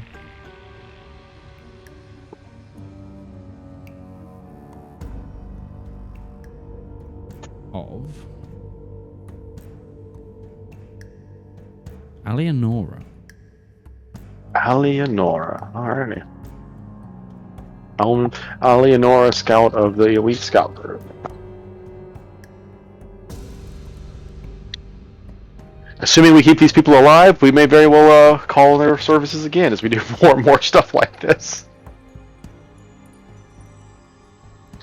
As we attempt to reach a baseline of what is actually a normal D&D party size. Are you bringing Silveril, yay or nay? We are at 7 people. I don't think I'm bringing Silveril. I think Silveril is going to get his good boy rest. Good. Yeah, we got 4, 7 including us. So I think Silveril's staying back. He's getting his good sleeps. Just watch out for those Death Knight hell balls.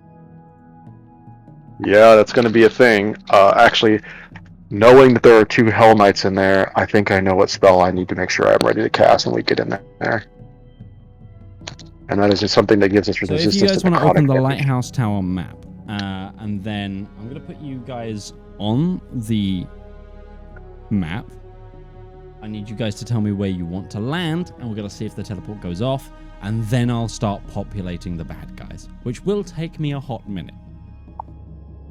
But I am eager to get this going, purely because I know that we've got this in 1 week before we need to take a break for an extended period.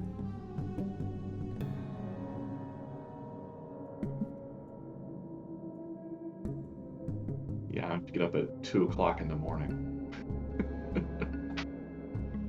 So as I said, I don't know what angle we're assuming. Like, because the keeps are on the south side, I'm assuming this map is flipped around from the angle that we're seeing it, and that we are coming from the northwest side of the map. Yeah.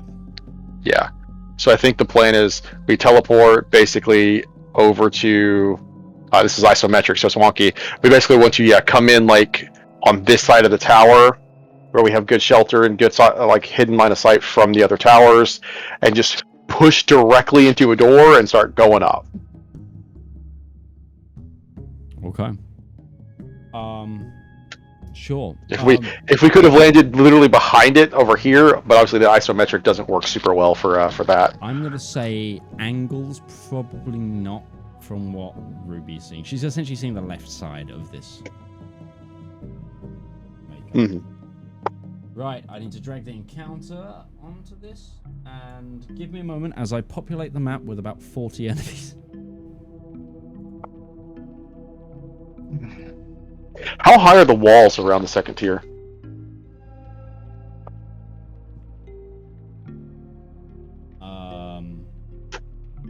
I also have Wall of Fire. They are about to discourage people.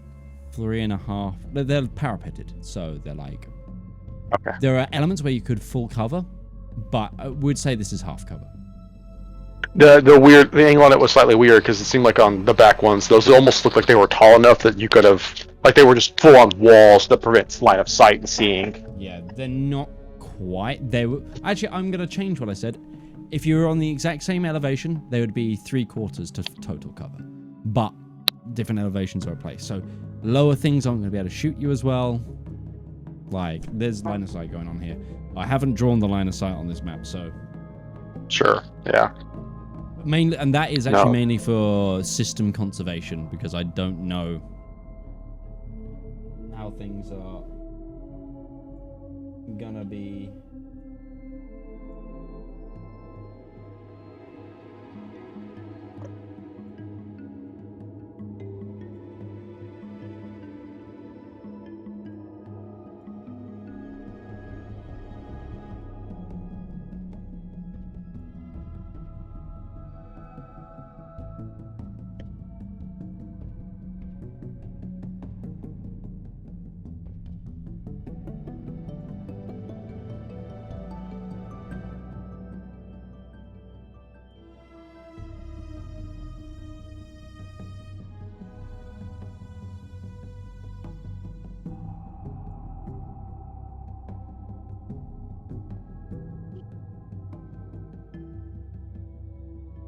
Kitty cat.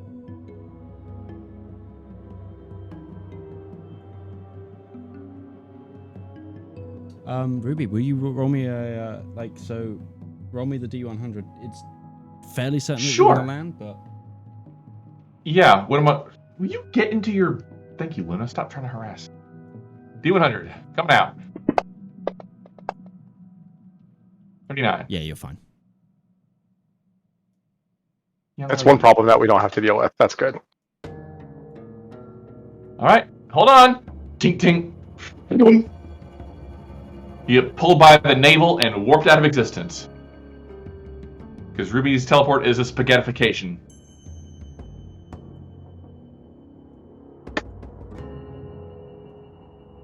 Don't ask.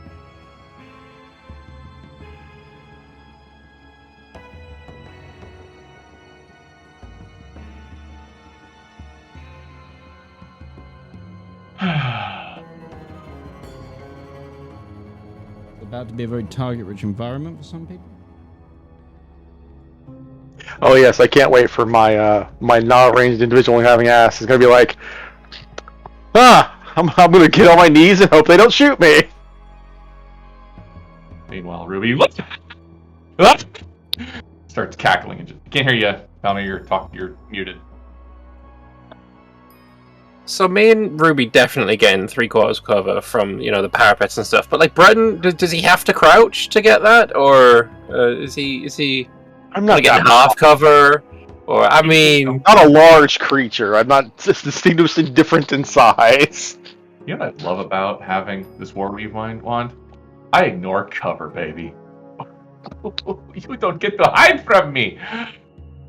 Spell Sniper? Never met her. Was actually a feat I was considering taking, though. It's been weird getting used to how that's different in Baldur's Gate 3. Oh, Spell Sniper? Oh, that's right, they added it. It was always in Baldur's Gate 3. It's a feat. Oh, yeah, it gives you a cantrip now. it increases your crit range instead of increasing your spell range. Not bad. Right. The only problem is a lot of attack spells aren't just attacks. A lot of them are saving throws. Now look at spooky, scary skeleton. I'm pretty sure the wording on Spell Sniper in the core rules is it only works on spells that make an attack roll. Yeah. That is, in fact, just a bunch of skeletons. Have fun just walking through them with fucking melting them. Hell, I think at this point your turn undead destroys them, doesn't it? I don't know if That might be the cleric one. I don't have the standard Channel Divinity on my.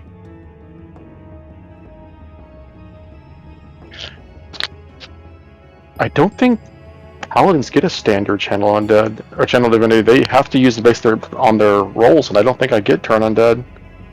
I think that's know, the I don't entire have it. map populated, so now I'm going to open it on the broadcast so everyone can actually see all the work I've just been doing. Yeah. Give me a moment. There's a reason it's been taking a hot second. Yeah, I can't turn undead.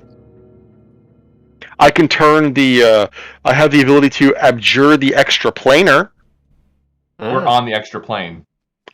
Unless these guys They are are not aberrations, extra, specials, we are elementals, extra. fey, or fiends, it wouldn't not gonna do a thing. And that's a waste of a channel divinity So- for this at this point. Ladies and gentlemen, I'm going to ask you roll initiative. As you appear, you appear like amongst enemies. Just before we go, can I have cast a spell? You didn't say that before you went. Like, there's been like Okay, 25 okay. minutes of filler here. They kind of needed to happen before the teleport and the teleport roll.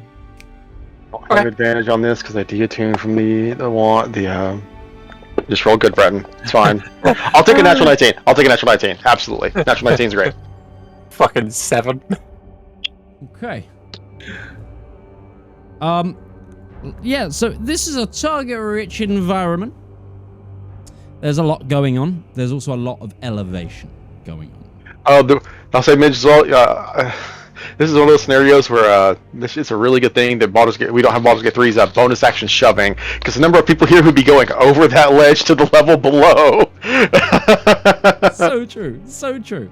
Just start Sparta kicking every one of these guys. Just, you're off the ledge. You're off the ledge. Top of the turn order is Ruby. Note, these guys did not get surprised by this teleportation. It's fine. I'm gonna hold on to Darkstar for now, unless you guys want me to throw it out there. No, I mean, if you no, throw no. it out there, it's literally dismantling the keep while we're standing next to it. Yeah, I don't think so. So I'm That's the last gonna resort. reach out and touch your weapons. Life in 2 pieces. Well, Suffocation, no breathing. ah! She's gonna reach out and touch both your weapons and twin Reach out cast. and touch flame. I'm sorry. So everybody else but Valymr is gonna get Holy Weapon. Sorry.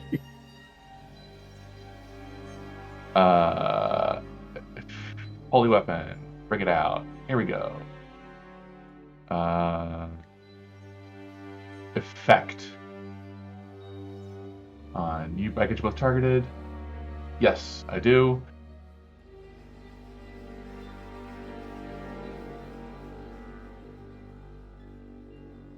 Thank you. That's my concentration. And she's just gonna say, alright, that's one. Quick cast, haste on Breton. Okay. Oh, what? Oh my Frickin' gosh. happening to the map. I need to put on the Blade Test Disco techno music. I can't twin cast twice. It is flashing so fast. I did the speed way too high. Give me a moment. Haste. Sorry, do I have? I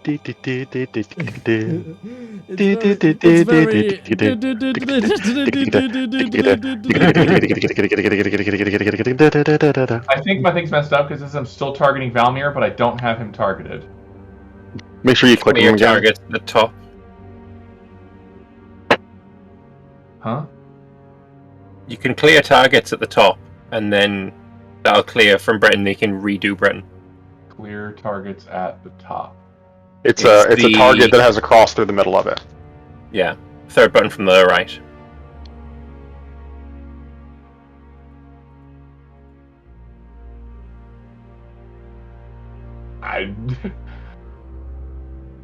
Clear targets. There we go. There we go. That's better. That's a better flashing. All right. Haste. Here we go. Whoop, whoop, whoop, whoop, whoop, whoop, whoop, whoop. Now you have to speak in a higher pitch. And it's my turn, as I am now concentrating, and I am dual cast, so I'm not going to be doing anything for a little bit. You've got to remember how you remember your sorcery points, because you had some used as well before the session. I've got an arced. I'm fine. I got him back because the rest, but now I get some down, so I'm down 5. There we go. Sorcery points should be long rest. That's right, I don't have my Blood Well Vial anymore. I think. They are. I used to use Blood Well Vial to get them back. Yeah, exactly. That's. Yeah, So I can consume. Just being sure on those. Yeah. We're good, either way. My turn is over. Breton, do work. Breton! Kill that fucking Death Knight. So we still can't see the map. I can. I don't have dark vision. No, you do not, sir! But it's a big flashing red light. So he sees the light. He probably sees the map when the light keeps kicking out. No? I can only see like the 5-foot radius around the top of the light. Is that really all that's illuminated in this area? Right. Yeah, come on. It's like, oh, the map is just now dark. I presumably I can see better than that. Also, my blade, I'm fairly certain the Blade of Equilibrium glows with light, so I shouldn't be blind one way or the other. Also, doesn't Holy Weapon make our weapons glow? It does. It does. Also, I glow, so... Also, she glows? Yeah, like, I'm all for lighting being able to show us, but, like, there are a lot of things that should be allowing us to see normally. Yeah, I like the token of the holy weapons. Alright. Can you see now? I can see better. I don't know if I could even get to the Death Knight in one round. There's like 4 dudes in the way. There's a I don't know if I can shimmy between these people. I think they're blocking the way. Either way, as much as I want to just kill the Death Knight, I don't think I can kill the Death Knight in a single round. Maybe? It really depends on how much damage I rolled. I burned through resources like crazy. You've got Holy Weapon in haste.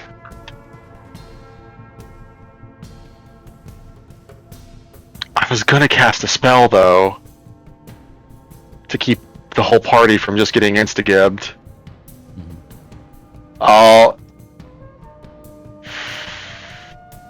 Fuck.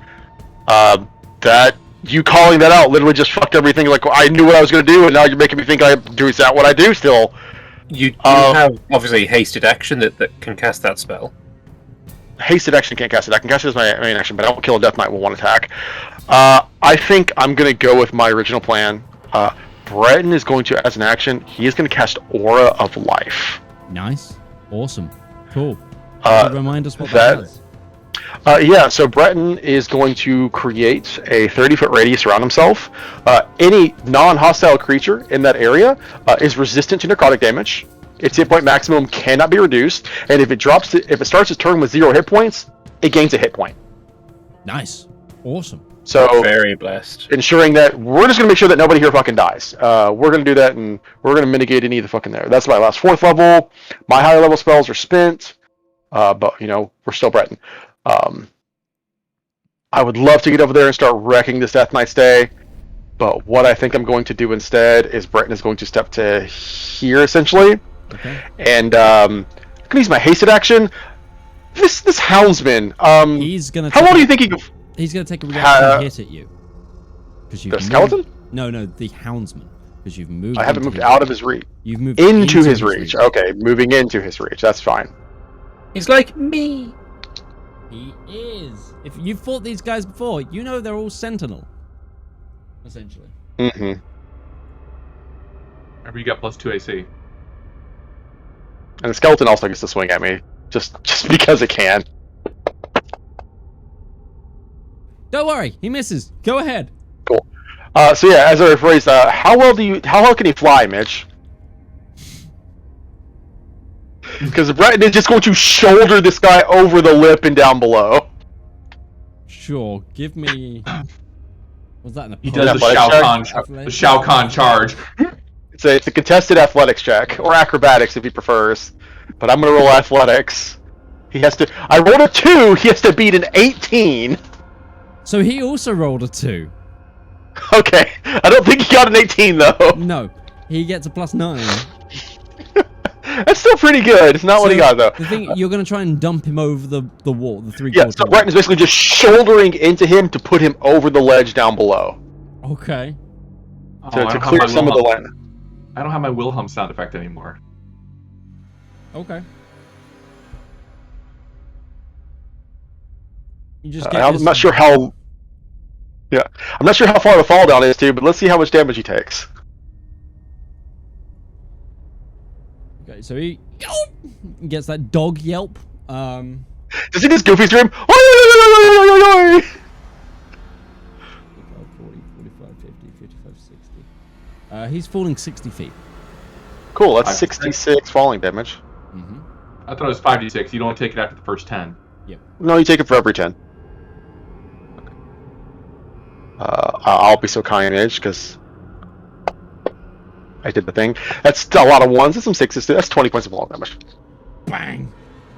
But more importantly, he's not going to be an issue for a little while. Not for a second, anyways. All right, cool. And he falls prone, so...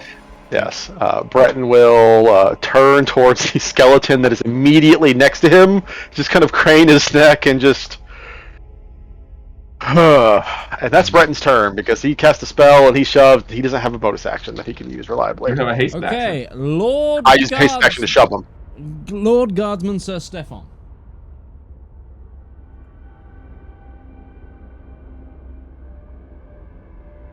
Brother in Christ has 229 HP.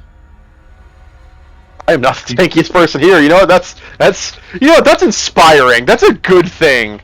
Breton. I'm not even the second tankiest person here. Breton, he's going to command... Lord Guardsman Sir Chadwick. So, this man is like... So, he has that, like, he's got, like, he's got, like, a, like, full plate armor thing. It's, like, very stocky. Honestly, think classic Empire Knight in terms of Warhammer. Like, that kind of... He's got that... Even got the like... What do you call it? The neck guard, and then gorget. Open visor. Yeah, gorget, open visor, and then he's got like this scraggly, wiry beard into like a crimson chin square pointing out of it.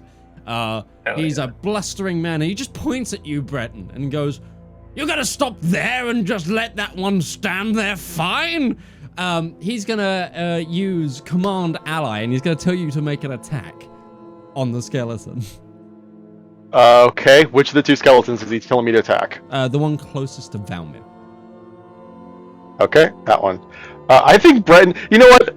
Breton is not a disrespectful individual, but I think when he hears that, Breton doesn't even swing the Blade of Equilibrium. Breton just raises a gauntleted hand and just backhands the side of the skeleton's head. Yeah, absolutely. Love it. I love it.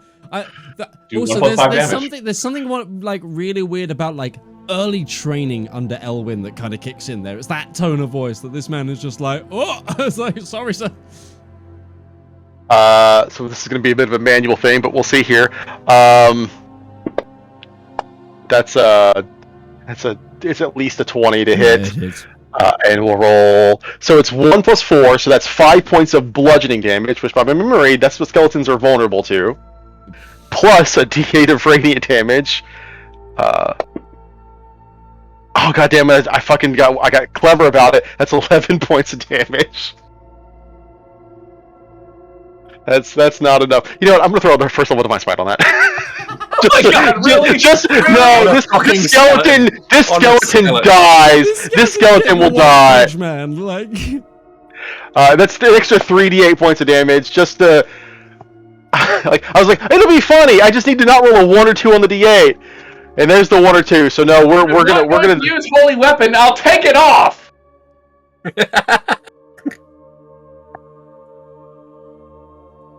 Listen, it's about sending a fucking message, okay? The message received. And then he's gonna turn around and start smacking as well. So then I just start a blast.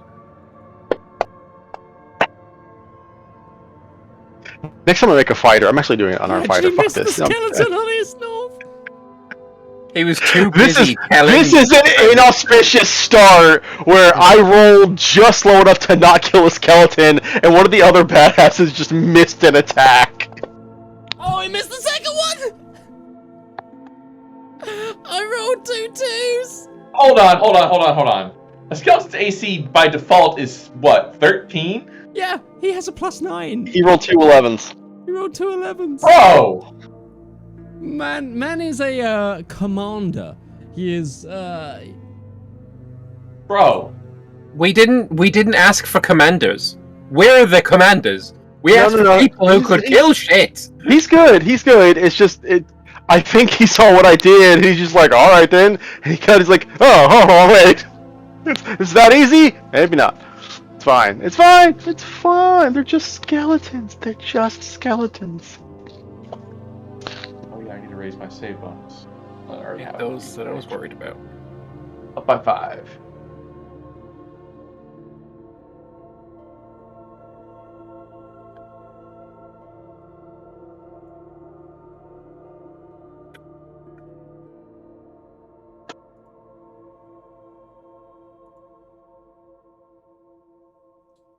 Breton, you have 3.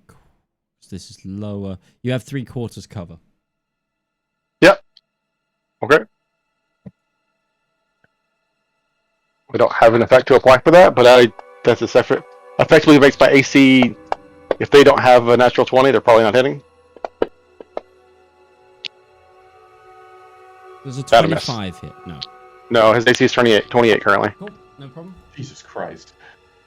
Okay. Haste +5. Yeah, like. Yeah, no, I just. Oh, haste +5. I thought it was +2. 3/4 is +5. Oh, 3/4. Yeah, half cover is +2. Right. So this you see a glaive wielding hound knight. The ones that I have one of their glaives. You remember? Yeah, you remember these guys from the forge. He moves behind the skeleton and begins to jab at you. 3 attack.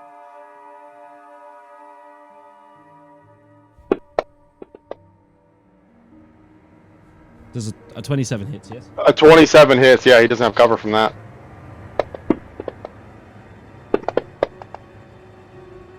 Oh.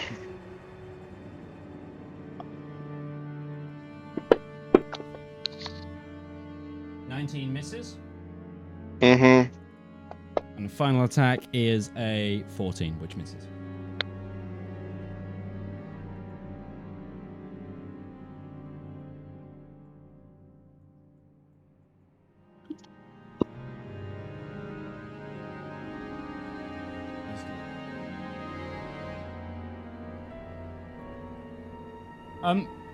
Yeah, okay. Skeleton number 1, let's go, baby.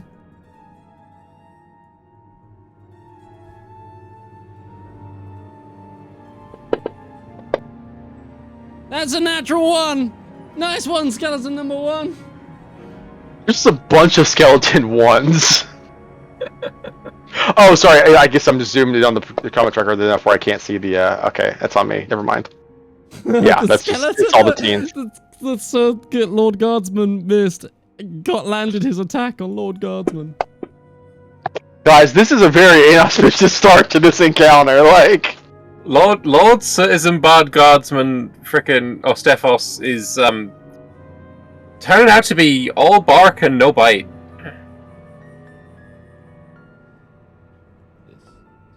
Column.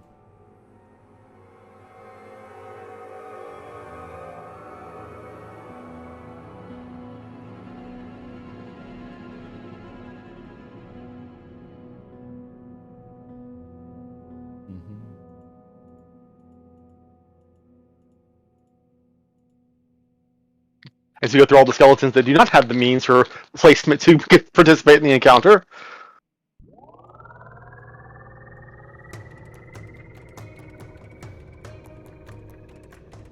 As the horde of skeletons begins to rush the stairs.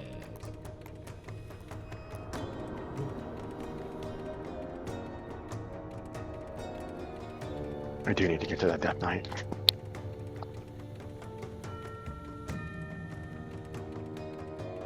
You also then feel a few of them above start to shoot down.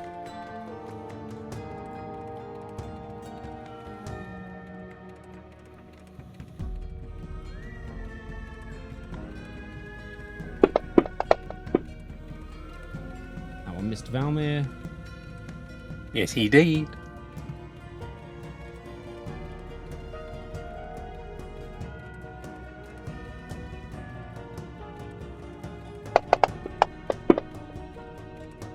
Hit the Havre plate knight. Jesus. 4 damage. Oh gosh, is he okay?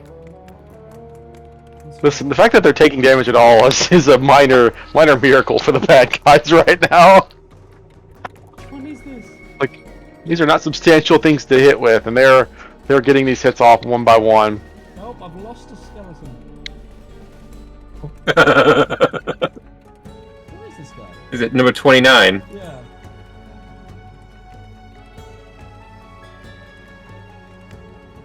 Is he on the map? Did I forget to spawn him? He's now behind there. He'll use his turn moving. 3 is going to shoot Ruby.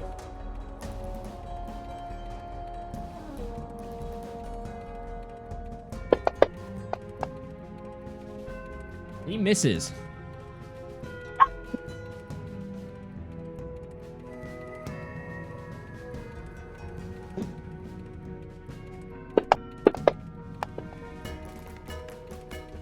Skeleton. Another one. Fuck. Why did I do this to myself? I fully understand that there are bigger threats than the skeletons, but a part of me just be like, can we just get like a fireball just in the middle of the skeletons, just to trim how many things Mitch has to do each round? The answer is no, I cannot. It's the one behind. Let's go. It doesn't have flanking on anyone. No, I cannot fireball right now. Because I've given you guys all the damage.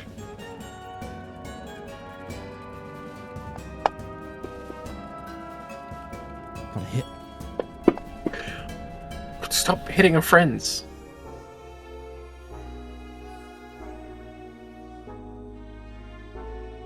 Speaking of friends, Eleanor's first go. She gets 2 short sword attacks.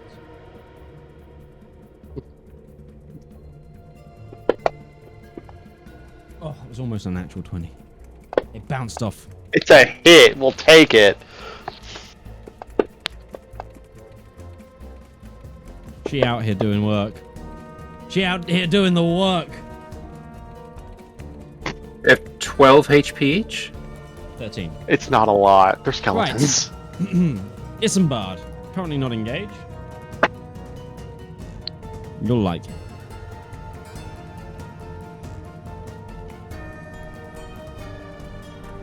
Hang on. Demon's gonna make an attack. He's got the ability to stop him. Actually, we have this ability to stop him here, so. No, he doesn't. He's used his reaction already. No, the one that used his reaction went off the side. Oh, fair enough then. I thought that was that guy. My bad.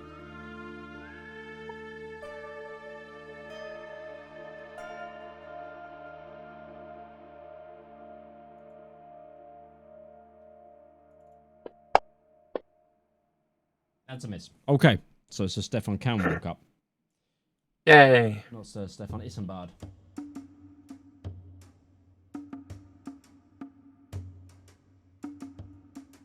He's going to actually target the demon color. Sir Isambard here gets 5 attacks. Holy!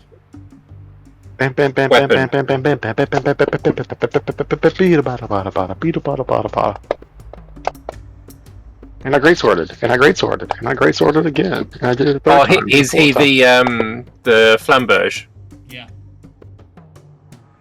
Makes sense then.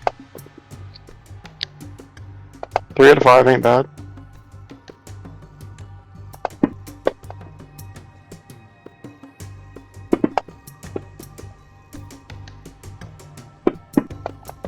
Oh, those were damage rolls. He hit all but the last. All but the last. Yeah. 20, 31, 48, 59 damage ain't bad. Mm-hmm. He's the leading damage dealer in this combat so far. And then Havre Plate Knight. I think he's going to join the fray in the south. We're currently at initiative 10. I'm going to point this out now. Valymr, you should have had a +6 to your initiative because you were within 10 feet of me when we arrived. So you should have acted on initiative 13. Which is fine. Like, you wouldn't go before the skeletons, but you should go before the houndsmen. Okay. Just to clarify. You probably should have gone before one of the NPCs, but that's fine. Like, it's not that big a deal. You're in a big clump. Technically, all of them should have had +6, but we're not gonna course correct all of that right now. Let's just fix what we have. Actually would have changed things because I'm planning on casting Crusader's Mantle. So every one of those hits would have been extra radiant. Well, these things happen. They do indeed. It's all good.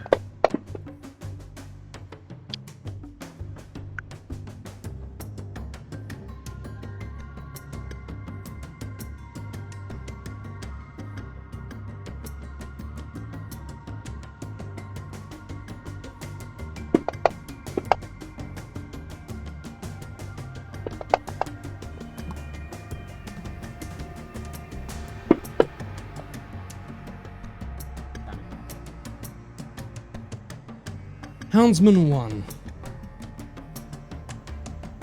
Midge, I don't know if you heard that I should have had a +6 to my initiative because of being near Breton. Yeah. Technically, all the allies should have had it, but rather than course correct everyone, it just makes sense to give Valymr his because he should go before the houndsman. Basically, is all that we're covering here. Okay.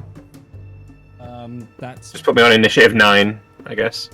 because I've already skipped to them. I'd have to go through the full round to do that. So let's take your turn now. I'm not going to select it, and I'll course correct everyone else for the next round. Honestly, my turn's really easy. I'm going to cast Crusader's Mantle on all of our allies, I guess.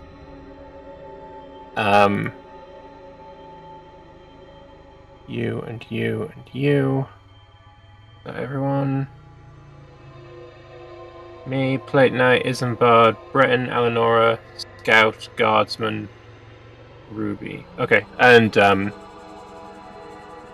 that gives you extra 1d4 radiant on every attack, and then as my bonus action, I am doing a Hexblade's Curse on the Death Knight.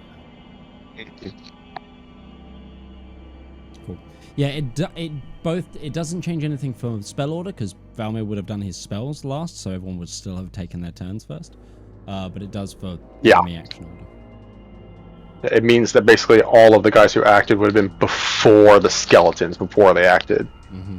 Which would have potentially culled like 10 points of damage, but like I said, it's not a big deal. We don't need to work on all that. That's too much work. Yeah, so essentially, just a cloak of light, or my cloak that I've already got on, starts glowing, and everyone's weapons glow a bit as well. Nice.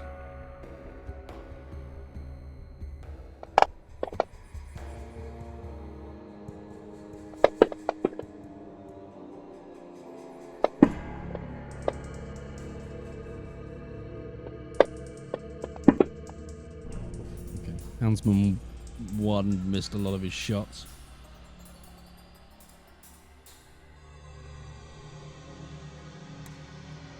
Breton, this one's shooting at you.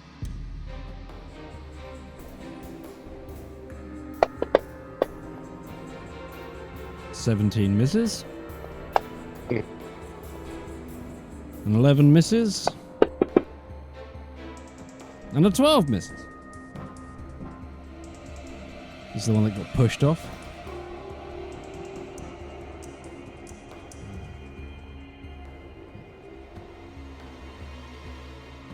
If Ruby hadn't cast Holy Weapon on me, I would probably have spent the first rounds, 2 rounds here, just picking these guys up and throwing them off the ledge, just because that would have been funny as hell to me, and really helped us deal with the numbers here. No, I'm not going to waste Holy Weapon, though. Holy Weapon is way too valuable to start throwing people around. God, a 21 misses you. It does. It would hit, but I'm hasted. 24 misses you.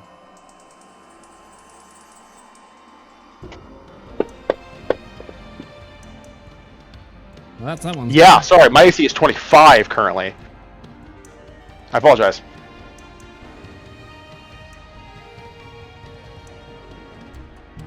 So my AC recover is actually 30. Fucking hell. Yeah.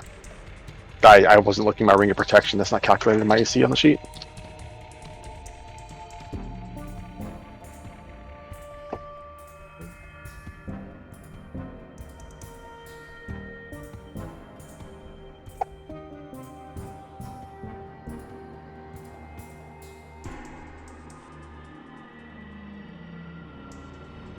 Okay, Death Knight 1.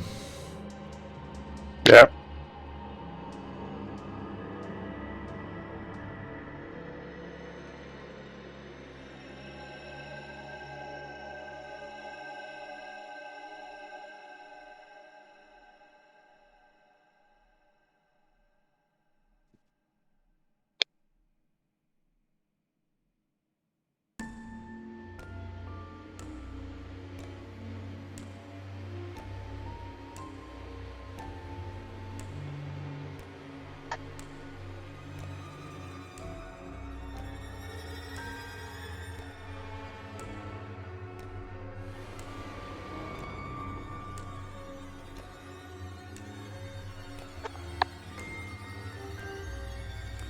Cast a spell.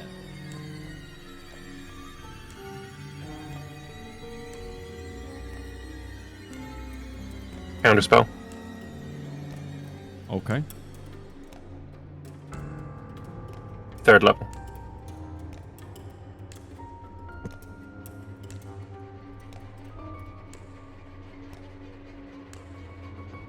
Can you roll a charisma check?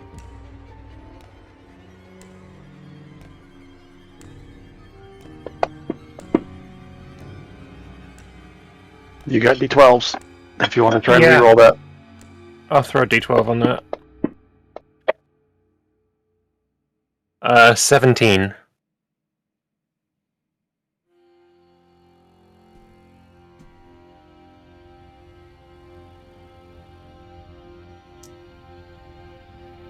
One second.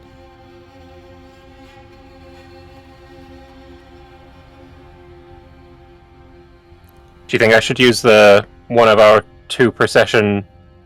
I think Hold on, a 17 is good. But we are Mitch, how long are we going to go after here? Because it is 4 o'clock. Yeah, it's time. I'm going to try and hold it on the Death Knight's turn. I'm just... Then go ahead and use it now. There's no reason not to. Yeah. Okay. That'd be... Yeah, I was just 25. I'm just checking my rules on Wild Mother Splendor.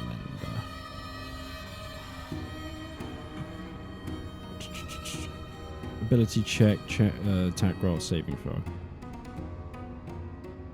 Does counterspell count as one of those? I think it does. You make it's your charisma ability check. Yeah, it's an ability check. Cool. That's all I was checking. You would have been fine not to. That's why I wanted to hold on. But I didn't know that, and it's supposed to be before the DM says if it goes through or not, right? Fine. Yeah. That's So the way you want to rule it. It's fine.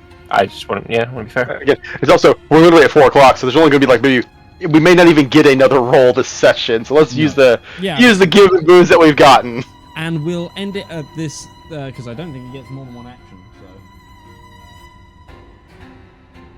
there is another Death Knight though. Yeah, he's yet to go, and I think I'll save his turn for next time. So, without further ado, all I've got left to do is to thank those who have been here. Thank you so much to Bethany Rose, to Lord Lambert, and to DM Lake. I've been Midgeman. We have been the Elendor Chronicles cast of the Component Cast. Lake, forgive me if I'm wrong, but it's Lance tomorrow, as far as I know. We should have Lancer tomorrow, We yeah. should have Lancer tomorrow, because it's not the first week of the month. So we should be back with more Lancer. It's just business tomorrow, which means space battle, as far as I'm aware. We're mid-battle. We're mid-space battle with our stupid, shooty, stumpy mechs. So yeah, join us for that. Until then, we'll see you next time.